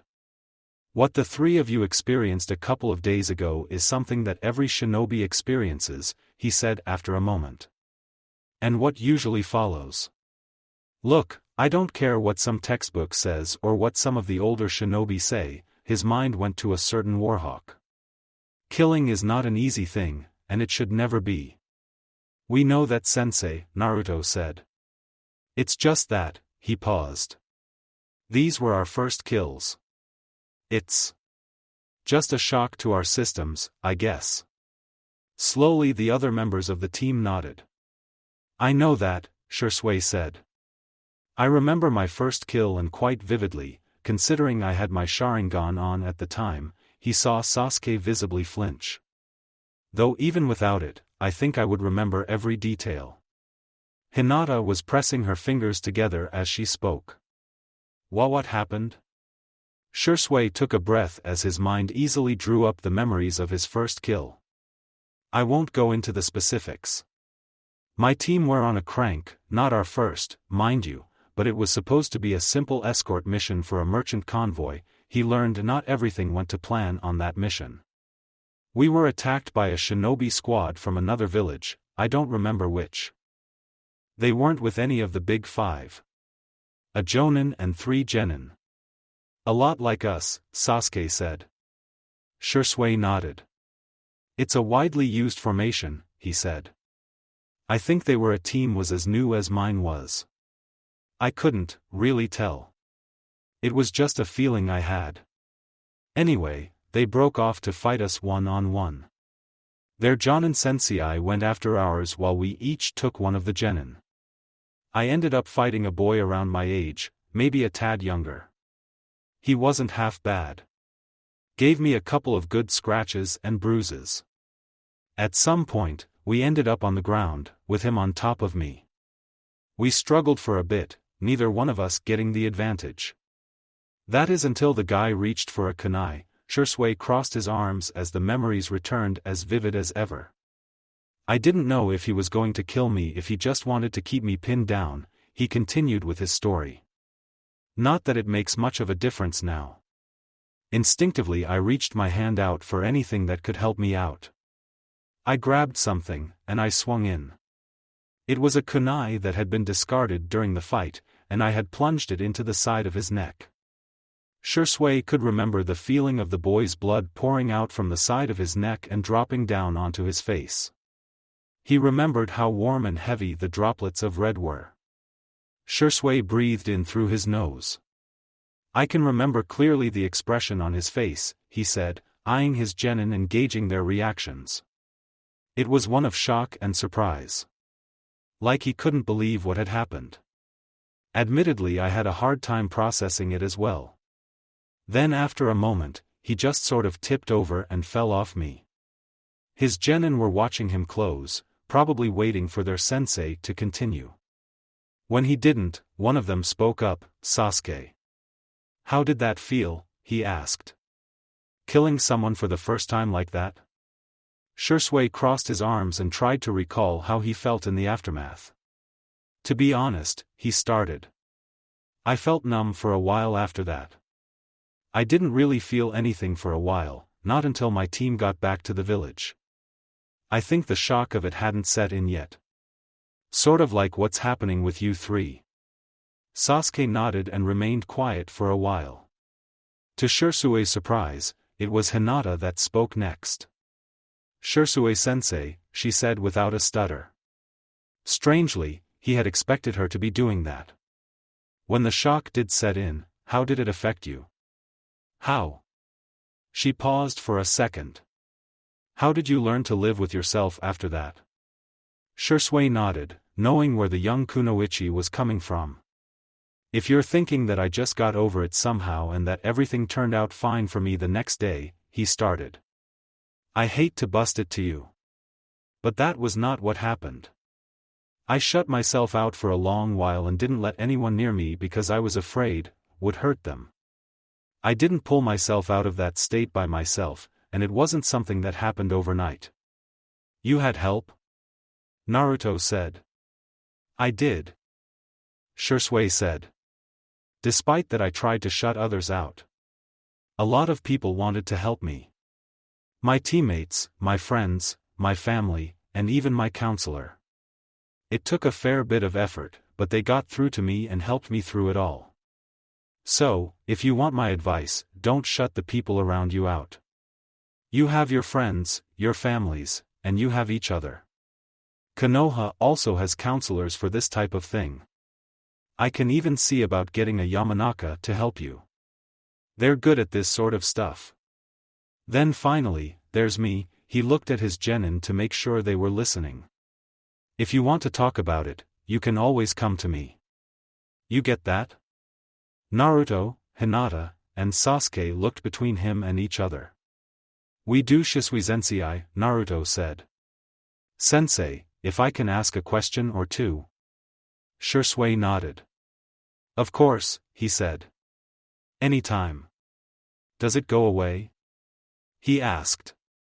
The feelings you have after killing someone for the first time. And does it get any easier? Shisui put a hand on his chin. He was trying to think of a way to put this into words. Yes, and not really, he said. He got blank stares from his students, who didn't seem satisfied with his answer. So, he went into more detail. In time, the feeling will fade away, but it will never go away. In one way or another, the first people you kill will haunt you for the rest of your life. He knew he would be seeing that boy's face tonight as he did a moment ago. As well the others. Now for your second question, Shisui rubbed the back of his head. It doesn't really get any easier, and to be frank, I don't think it should. But I think you do get a little more numb each time. But you never stop feeling anything. Naruto nodded. I understand, he said. I think. In time, you will, Shisui said. Just remember you're not alone. You don't have to handle this alone. If you want to talk, just come and find me. I always have time for my students. He looked at Sasuke. And my cousin. Sasuke gave him a faint smile. And if you don't want to talk to me, just remember that there are others around you who want to help. One by one, each of his students nodded. We understand, Naruto spoke for his team. We'll think about what you said. But I think it's going to take a little bit for us to process what happened. Shisui nodded. Of course, he said. I never said that this was going to happen quickly. All of you will need a little time. Which is why after our debriefing with the Hokage, Team 11 will have 3 days off from training. I hope that gives you a little time to sort things out. But if you do need help, just remember you can ask me or anyone else. Understood? His students nodded at him. Shisui nodded back. He knew that there was nothing else he could do for now. The best thing he could do now was to wait and see if they would get through this part of their shinobi lives. The first kill was often a make-or-break moment for any shinobi. If his students got through this, he knew they would go far. All right then, he said. I think we kept the Hokage waiting for long enough. His genin nodded at him and stood up from their seats. Shisui nodded back and turned around. He was about to walk into the Hokage's office when he paused in his steps. I meant what I said. If any of you need help, don't hesitate to come to me. Okay? He turned his head over slightly to gauge his students' reactions. They looked at him wearily for a second before each of them nodded. Shisui smiled and led his team into the Hokage's office. Hyuga compound Hayashi took a deep breath. He knew something was wrong when his daughter and Naruto returned from their mission. Their first crank. He had expected the two children to come back with bright smiles and fully expected Naruto to tell them how it ended out turning into an rank mission to stop a rogue from blowing up the capital. Instead, the children had quietly entered the compound and went their own ways. That was the first clue that something was wrong. No, Hayashi's forehead creased as he thought back to earlier in the day. He had gotten a bad feeling when he first woke but had written it off as nothing. Old habits and instincts plaguing him again. He should have known better than to simply ignore them. Now he was wandering through his clan's compound, wondering what to do. Perhaps you should ask them? A familiar voice greeted Hayashi. Hayashi turned around to face his brother, Hisashi. Hisashi? His twin nodded at him with a grin. But the smile seemed to be strained. I know you are worried about them, he said. But pacing about like this will not help them. Hayashi nodded. I know, he admitted. It's just I'm worried about what might have happened. This was supposed to be their first crank. A simple mission to the capital. What could have happened to put them into this state? Hisashi nodded at his twin brother. That, too, I have been wondering, he said. But you and I are not going to find out by just wandering the halls of our home. The best way to find out what happened is to ask them ourselves. Hayashi nodded, understanding the wisdom behind his twin's words. I know that, he said. But I have a strange feeling that they may not be so forthcoming with answers. Hisashi nodded. If it is what I think it is, he said. I cannot fault them. Hayashi raised an eyebrow. You know something? He asked. Hisashi rubbed his chin. More like a feeling, he replied. If it is what I think, then we will need to be there for the children. That did little to ease Hayashi's worries. What could have happened on his daughter's mission? I don't suppose you will be willing to share your thoughts. Hisashi gave him a smile and shook his head. I'm afraid this is something you'll have to find out for yourself, he said. But when you do, remember to give your girl all the love and care you can give her. She will need the help to get through this moment in her life, and so will Naruto. Hayashi nodded. You are a wise man, my brother, he said. Far wiser than I will ever be. In Hayashi's opinion, it should have been Hisashi that led the clan, not himself. But a cruel twist of fate had denied them that better path. Hisashi let out what sounded like a snort. That may be, he said. But you are a wise man as well. More so than you give yourself credit. Hayashi nodded. Then I will talk to Hinata, he said. See what is plaguing her mind. What about you? Hisashi gave him a smile. I plan to talk to Naruto, he said. I was actually on my way to his home when I saw you wandering about. Hayashi smiled at his brother. Then I will leave you to it, he said.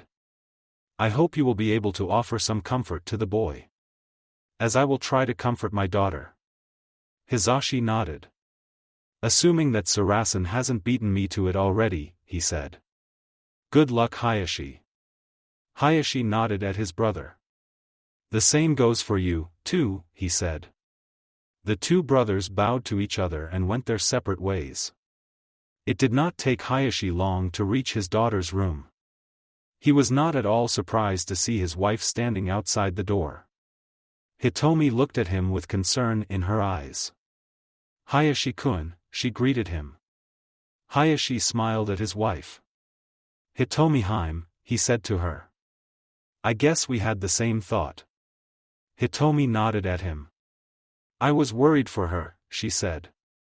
While Hinata is a reserved girl. She has never been like this before. Not in recent memory. Hayashi nodded, knowing what his wife was referencing to. Not since that night, he said. That night he had almost lost his then only child. Hitomi nodded at him. What happened out there, Hayashi? She asked. What happened to our girl? That is something I intend to find out, Hayashi said, walking up to the door. Do you want to come in with me? Hitomi looked like she was tempted to but shook her head after a moment of thought. No, she said. I think it might be best that we do not overwhelm her. You can go first. If you can't find anything out from Hinata, I'll go in. Sound like a plan? Hayashi nodded. Sounds good, he said. Then he looked at the door in front of him. He took a deep breath and raised his hand to knock on the door. A soft voice reached his ears. Yais? Hinata, Hayashi said. It's me, your father. May I come in? He was met with silence for several seconds. He was about to repeat himself, thinking that Hinata had not heard him right. Come in, she said. Hayashi nodded and opened the door. Closing the door behind him, Hayashi scanned the room over for his daughter. She was sitting on her bed, hunched over. For a moment, Hayashi felt some fatherly instinct try to take over. Urging him to wrap his daughter in his arms and tell her everything would be fine. He kept control of himself and walked over to Hinata's bedside. May I sit? He asked her, gesturing to a spot next to Hinata. She looked at the spot and him about 2 or 3 times before she nodded her head. Hayashi smiled. And sat himself next to his daughter. He took a second to get comfortable and collect his thoughts. Hinata, he began. Are you okay? Hinata remained silent for a second before she nodded her head. I am, she said. Hayashi was not convinced. He looked at his daughter closely for several seconds, trying to take in every detail. Trying to see what was bothering Hinata so much. He immediately noticed that she was looking at her hands. Did something happen? Hayashi asked, between his daughter and her hands. And why are you looking at your hands so intently? Is there something on them? Again, Hayashi was met with silence. He was about to repeat himself when Hinata spoke in a soft voice. One he almost missed. What? He asked. Hinata looked him in the eye. Hayashi was disturbed to see a dimness in her eyes. Red, she said a little louder this time. I don't see red on them. Hayashi raised an eyebrow as he looked over at Hinata's hands. Red? He questioned. Now why Hinata think her hands should be red? Pieces started to come together. The way his daughter and Naruto were acting. The cryptic allusion his brother made. A picture began to form in Hayashi's mind. He looked at his daughter again. My dear sweet Hinata, he thought to himself. Hinata, tell me what happened. Did you? He left the question unfinished, but he got an answer. Hinata nodded. Then she began to explain everything that happened. How they arrived at the capital, dropped off the scroll, and how they received council member Iguchi. How they spent a day in the capital and attended a local festival. That brought a smile to Hayashi's face. The smile would not last long. Hinata explained how the rest of their mission had gone. She told him they had encountered bandits on their way back to Konoha and what Shisui had them do. By the end of it, Hayashi had two main thoughts in his head. First, he was going to find Shisui and rip him a new one. He understood why Hinata's sensei had them do it. Why he gave them their first kills. The shinobi in him agreed with what he did. Best to get them bloodied now rather than later when a moment of hesitation could cost her. But the father in him wanted to wring the Uchiha's neck. The second thought also came from the father in him. To comfort his daughter. For the moment, he was going to go with the latter of the two options. He would deal with a certain Uchiha later. Slowly and carefully, he wrapped his arms around Hinata, who let out a surprised noise from her mouth as she stared up at him. Father? Hayashi smiled at his daughter. Don't worry, he said. I know what you're going through will be tough. The first time is always the hardest. Hayashi could still vividly recall the first time he took a human life. He could remember their face with perfect clarity. That face and others still haunted his dreams to this day. Thankfully not every night, most nights he had a good night's rest. But from time to time, those faces would show in his dreams. He knew the same would be true for Hinata. With this being her first kill, the face of the whoever's life she took would haunt her for the next several nights. But in time, with help, the face would fade away, disappearing into the recesses of her mind. Only to resurface at a time of their choosing. Hayashi instinctively knew he would be seeing familiar faces in his dreams tonight. However, he didn't care now. What mattered most was comforting his daughter. Hayashi started, then corrected himself. We are all here for you. A moment later, he felt Hinata's head leaning into his shoulder.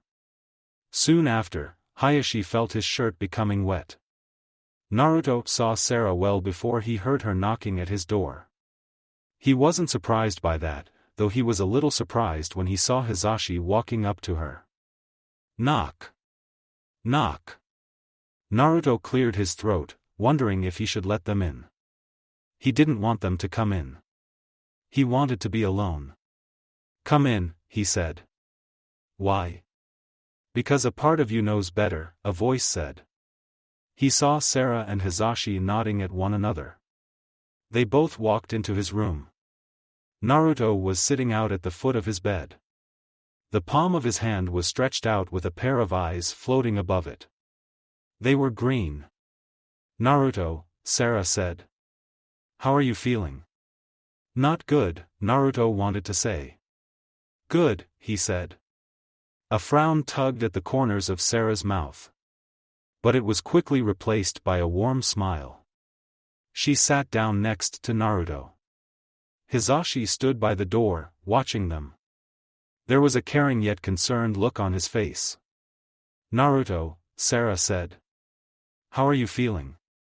She repeated her question. Naruto opened his mouth to give her the same answer. Then he closed, knowing that she wasn't going to take it. So, he remained silent and kept his head facing the pair of eyes above his hand.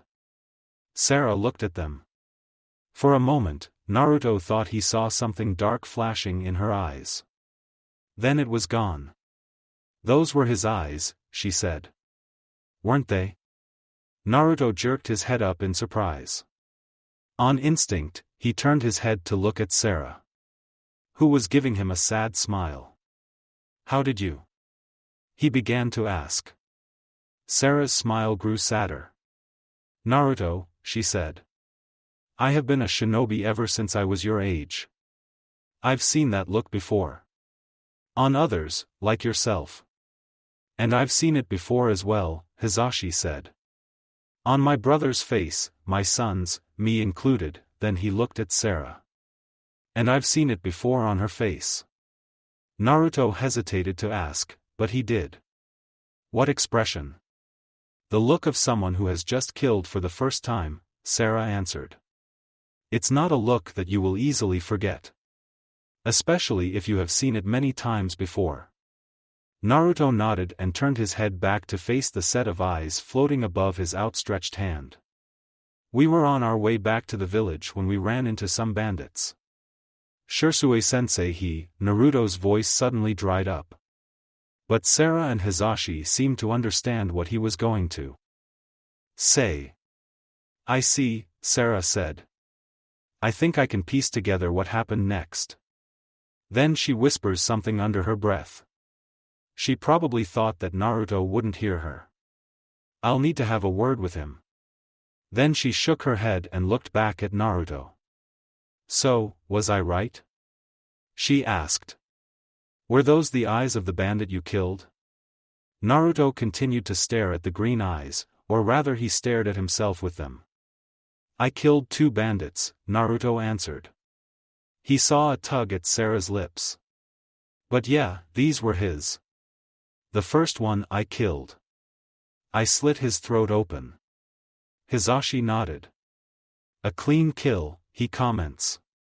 Naruto didn't think it was clean.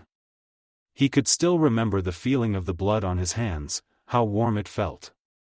How hard it was to wash it off his hands. Days later, he still saw some red on them. I took his eyes, and the eyes of the others. Naruto frowned as the memory of the incident came back to his mind. It was just after Shursui had left to finish the remaining bandits. Naruto had found himself standing before the man he had killed. He stared at the man for a long time, looking into his lifeless eyes. Then before any rational thought could circulate in his mind, he outstretched his hand. With a small pop, the green set of eyes flew to him. He had done the same for the other bandits, including the ones back at their camp. He still didn't know why he did it or why no one tried to stop him. Shursui just gave him a strange look about it. I see, Sarah said. Hisashi silently nodded. I don't know why I did it, Naruto said. I just did. We all have our ways of dealing with our first kills, Sarah said. And the ones that come after. The ones that come after, Naruto thought. He didn't relish the thought that he would have to kill again or that he would be adding to his collection. Should I feel like this? He asked after a moment. This numbness, this guilt, he added silently to himself. Why should he feel guilty? That bandit was going to kill him. All of them were. It's normal, Sarah said. Whatever you're feeling right is perfectly normal. She wiped away a stray strand of hair. I felt quite numb after my first kill. Naruto knew he shouldn't have felt surprised by that statement. He knew Sarah had been a shinobi for several years. It should have been no surprise that she had killed before, more than likely more than once. But Naruto had never made the connection in his mind. You've killed before? He asked, turning his head to face Sarah. Sarah nodded. I have, she answered. A few times. But the first was by far the hardest. It wasn't anything messy, thankfully, a juken strike to the heart. But it still stuck to me. A dark shadow crept over Sarah's face. Naruto didn't have to be a genius to know she was reliving that moment. Naruto felt a frown tug at his lips. I'm sorry, he said. If I'm bringing something you don't want to remember, he paused. We can talk about something else. Sarah and Hisashi shook their heads. No, Sarah replied. Don't apologize. Besides, I think it's something you need to hear. Naruto tilted his head slightly, giving Sarah a questioning look. Something I need to hear? He questioned her. To show that others have gone through what you are going through now, Hisashi answered for her. Both of us have killed before and have gone through that process. Every shinobi in this village has. Your senseis of your friends' teams, Hayashi, Hitomi, and the Hokage. All of them have killed before, and they had to go through the process of what that meant. But you should count yourself lucky not all of us have quick clean kills as our firsts. Naruto faced Hisashi. Can I ask, he said to the man. What was your first kill like? Hisashi rubbed his chin. As I said, he began. Not all of us were given the luxury of a clean first kill. With me, I was not so lucky. I won't go into detail about what led to it. But I had to stab my opponent several times in the chest before he finally died. And with each thrust, I had to watch the life slowly leave his eyes. Naruto slowly swallowed. How did you get over it? He asked. You know, your first kill, and how do you deal with the others? Hisashi looked up at the ceiling. A smile crept across his face, which was anything but happy. Firstly, he said. To dispel the notion. You don't simply get over something like this. To some degree, everyone you kill will haunt you for the rest of your life. They will always be with you. Secondly, I had help getting through that time in my life. Help that I sorely needed. That sounded a lot like what Shisui Sensei said.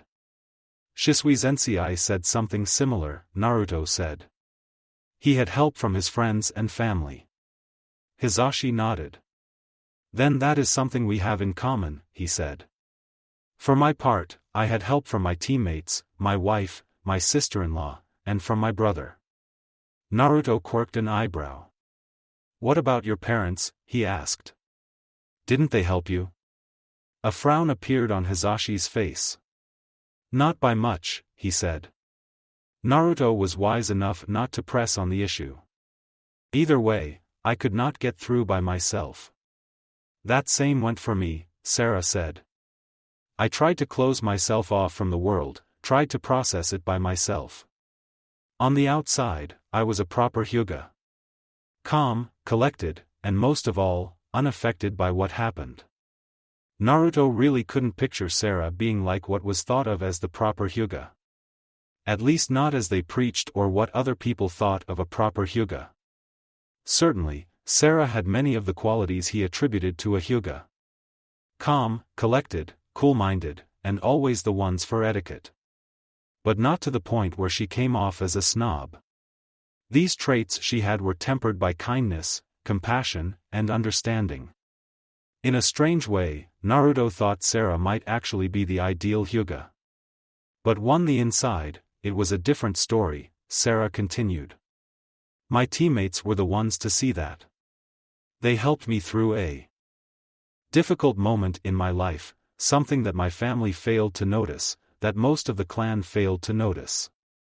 I noticed, Hisashi said. And so did my brother and Hitomi. Sarah looked at him and nodded.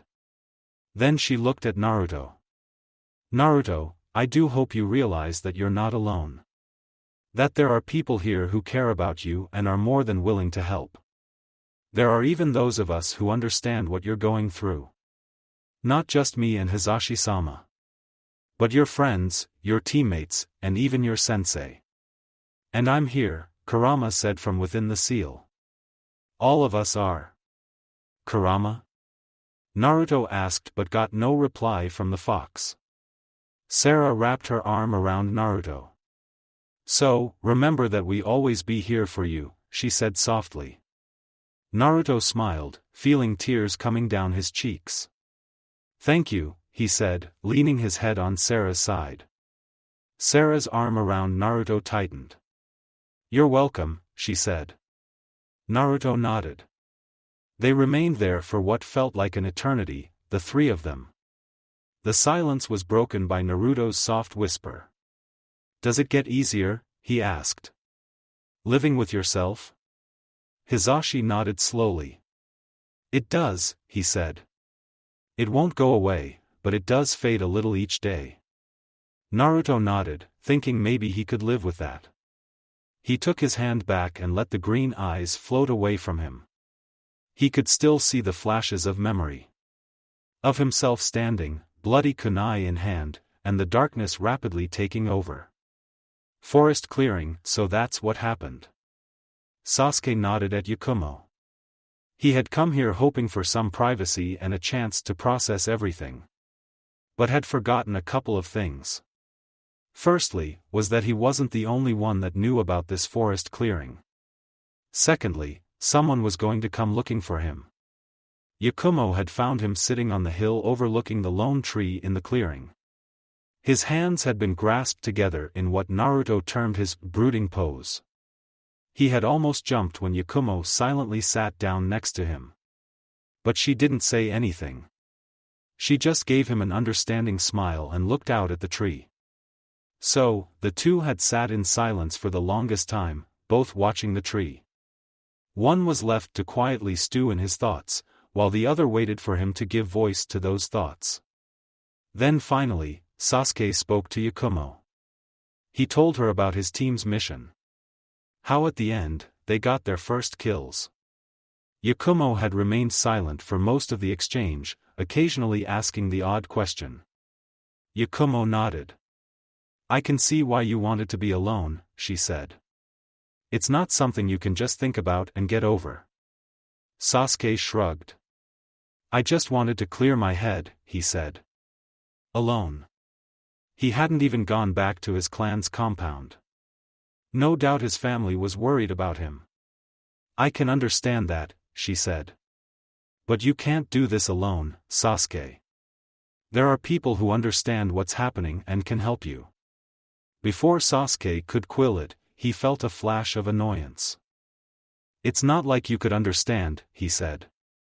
Then immediately regretted it when he saw the hurt expression on Yakumo's face. "Yakumo, I'm..." He was stopped when Yakumo raised her hand. An odd smile spread across her face. "But I do understand," of all the things she could have said, that was the least expected. It cut through Sasuke like a kunai. Sasuke's eyes widened. "Wait, you mean?" he asked as the implication settled in his mind. "You?" Yakumo nodded. "I did," she whispered low enough so only Sasuke could hear her.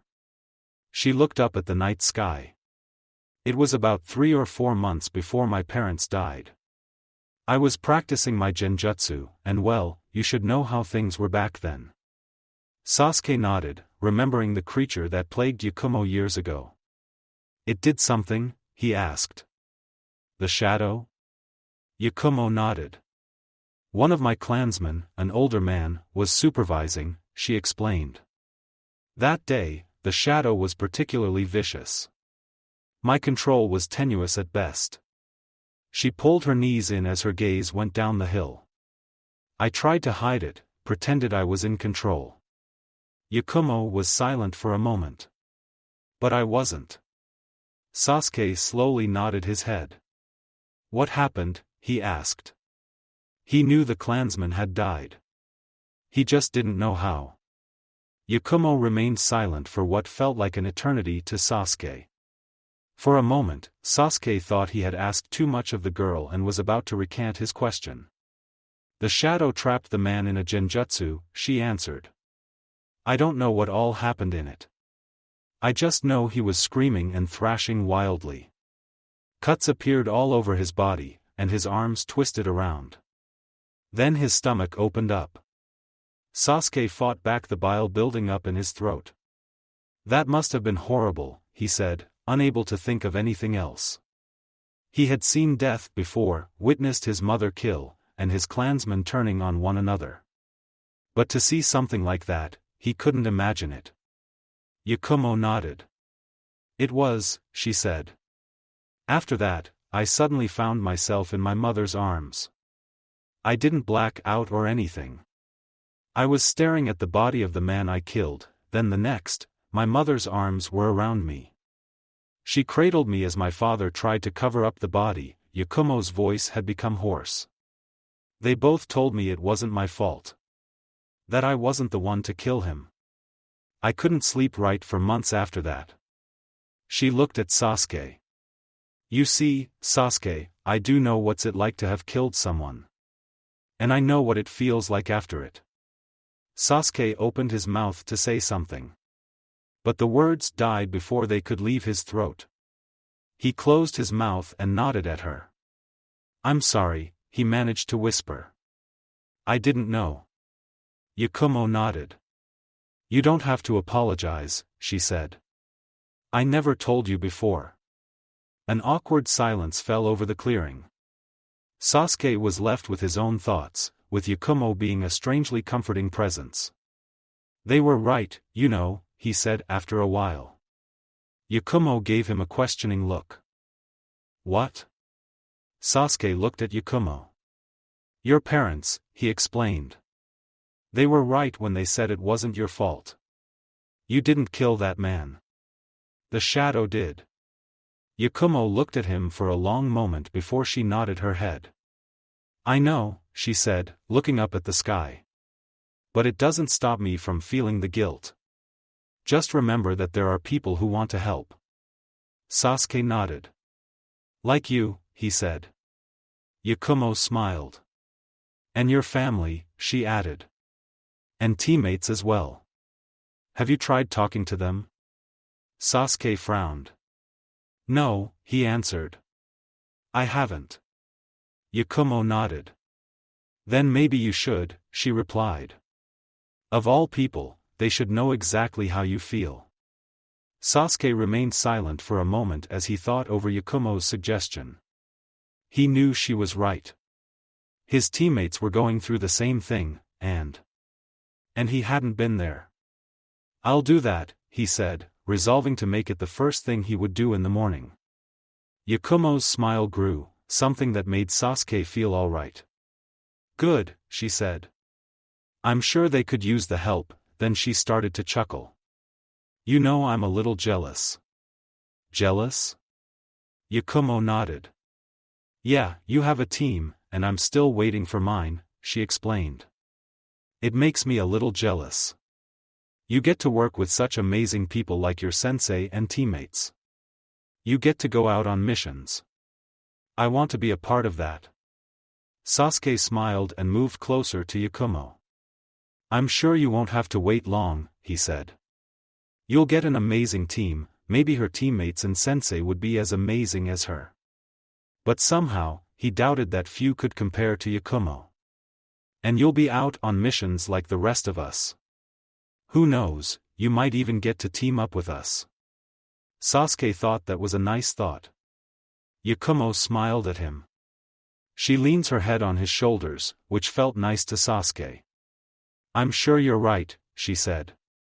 Sasuke smiled. Thanks, he said. For what? Yakumo asked.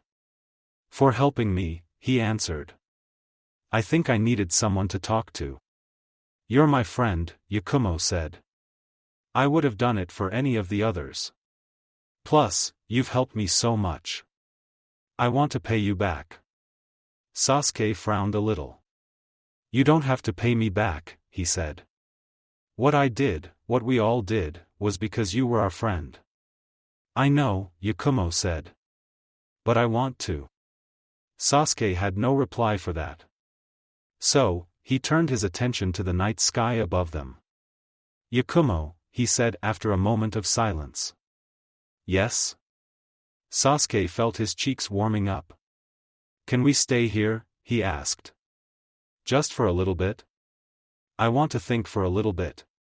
He didn't see it, but Sasuke knew Yakumo was giving him a soft smile. Sure, she said. I think I can use the time to think as well. So, they stayed there, silently watching the clearing and the sky. Sasuke knew he would have to thank Yakumo later for helping him. He stole a brief glance at the girl next to him. There was something else he realized that night as his heart started to beat a little bit faster. That was something else to be thankful for. The rusty kunai Shisui wasn't surprised and Itachi sat down next to him. Shisui was nursing a half-empty glass. The only one he had so far. So, did you come to slip the kunai in my back? Shisui asked his friend. Not until I find out what you did, Itachi asked. The bartender came by, allowing Itachi to order his drink. Shisui glanced over at Itachi, surprised. Sasuke hasn't told you? Itachi shook his head. He hasn't even returned to the compound, he explained. Now Shisui was worried. One of his genin was missing. Shisui sat up in his seat. Sasuke's missing? Again, Itachi shook his head. No, he replied calmly. I know where my little brother is. Relief flooded over Shisui. Don't scare me like that, he said. I do worry about him. He's my student and cousin. So where is he? Talking to a friend, Itachi said. He's in good hands. So, tell me what happened. You were supposed to be on a simple crank. Shisui sighed. It was, he said. Then he noticed the disbelieving expression Itachi gave him. Really, it was. We delivered the scroll and met the council member. We even got to stay at the capital for a day. Then we went on our way back to Konoha. Itachi was watching him carefully. Then something unexpected happened. Itachi was always too perceptive for his own good. Shisui nodded. We hit something of Sang, he said. But at the time thought it was an opportunity. So, I took it. The bartender came by, dropping off Itachi's drink. Itachi took it in his hand. So, what happened? Shisui took another breath and told him everything that had happened. By the end of it, Itachi had finished his glass. Sitting down on the bar, he spoke. So, that's what happened. Shisui nodded. Yeah, he said. Things were understandably awkward on the rest of the journey home. Itachi nodded and started to rub his chin. I had my suspicions, he said. But I wanted to confirm it with you first. My brother's first kill. I had hoped it would be a while before that happened. Shisui gave a sad smile. Sorry about that, he said. So do me a favor. When you put the kunai in my back, make it quick and painless. Itachi snorted. I'm not going to do that, he said. Yet. Now it was Shisui's turn to snort. A stay of execution, he said. How comforting. You think I did the right thing? Having my team kill the bandits instead of capturing them? Itachi was silent for a moment. He placed his hand on the empty glass. Frankly, he said. I'm not sure. The part of me that is Sasuke's brother very much wants to put that kunai in your back. But the shinobi side of me agrees with you. It was a chance to get your genin bloodily in relatively controlled conditions. An opportunity to expose them to the less savory aspects of shinobi life. Shisui nodded. That was what I was thinking, he said. Let it happen now, instead of it being a surprise and coming as a shock to them, he stared off at the other side of the bar. Starting to wish I hadn't. As much as I hate to say this, Itachi said. It was bound to happen at some point. We're shinobi, death follows us like a predator. Shisui nodded. I know that, he said. But seeing them like that, he said. Trying to come to terms with it. It's more than a bit heartbreaking. I'm their sensei, aren't I supposed to be protecting them? Yes, Itachi said. But at the same time, you need to prepare them for life as shinobi. That includes exposing them to things that ordinary people don't see. Even if you don't want to. Shisui looked down. I know that, he admitted. I guess it never really clicked in my mind until now. I've heard from the other sensei about what a wonderful experience it is to have a genin team. Nurturing them from wide-eyed youths to fine shinobi about all the good times they had with their teams. How they come to be like a second family to them. I heard all the good but forget about the bad. From the corner of his eye, he saw Itachi nodding his head. I can understand that, he said. For one, they're your first genin team. But more than that, you know them. Shisui remained silent for a moment. He knew where Itachi was getting at and knew he was right. Yeah, he admitted quietly. Sasuke's my cousin, your brother. As for Hinata and Naruto, they've been best friends with him since the beginning of the academy. I've watched them grow up together. He felt a hand on his back. We both did, Itachi said. We care about them and what happens to them. He heard Itachi let out a sigh. Shisui looked at him, seeing a frown on his face.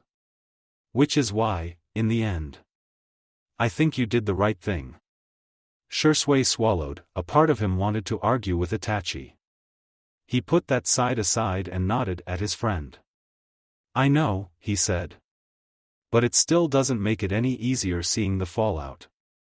Nor should it, Itachi said with a small smile. So, what are you going to do now? About your team. Shisui picked up his half-empty glass. I gave them 3 days off, he answered. Then finished the glass. I wanted to give them some space to sort things out. Itachi nodded approvingly. Have you thought about checking in on them? He asked. I thought about it, Shisui said. But I think it might be best to let their friends and family handle it. Besides, I wouldn't know what to say to them. Itachi looked at him, giving him a familiar expression. You sure about that? He asked. You said it yourself. You're their sensei. You should be there for them. Shisui was quiet for a moment. I wouldn't know what to say to them, he said. I didn't know what to say when we were coming back. How can I now? Again, Itachi stared at him. You don't have to, he said. Just being there will be a comfort to them. They need to see that their sensei will be there for them. Shisui was quiet for a moment. I'll think about it, he said with more conviction than he thought. Possible. But not right now. Let them have this night to themselves and their family and friends. Itachi looked at him for a long moment. He finally nodded his head. Just promise me this, he said. That you'll look after them. Shisui thought about it for a moment. He knew that Itachi had some hidden meaning behind his request. But for the life of him, Shisui could not discern that. But he nodded his head anyways. Yeah, he said. I'll do that. He was surprised by how much he meant that. Itachi smiled at him. Good, he said. For what's worth. I believe you'll be the perfect sensei for your team. Shisui smiled and nodded. The rest of their stay would be spent with quiet conversation. Hokage Tower, late night. Hiruzen let out a long, loud sigh. Brought about by a long day of work. He looked out his office window to see that the moon was now high in the sky.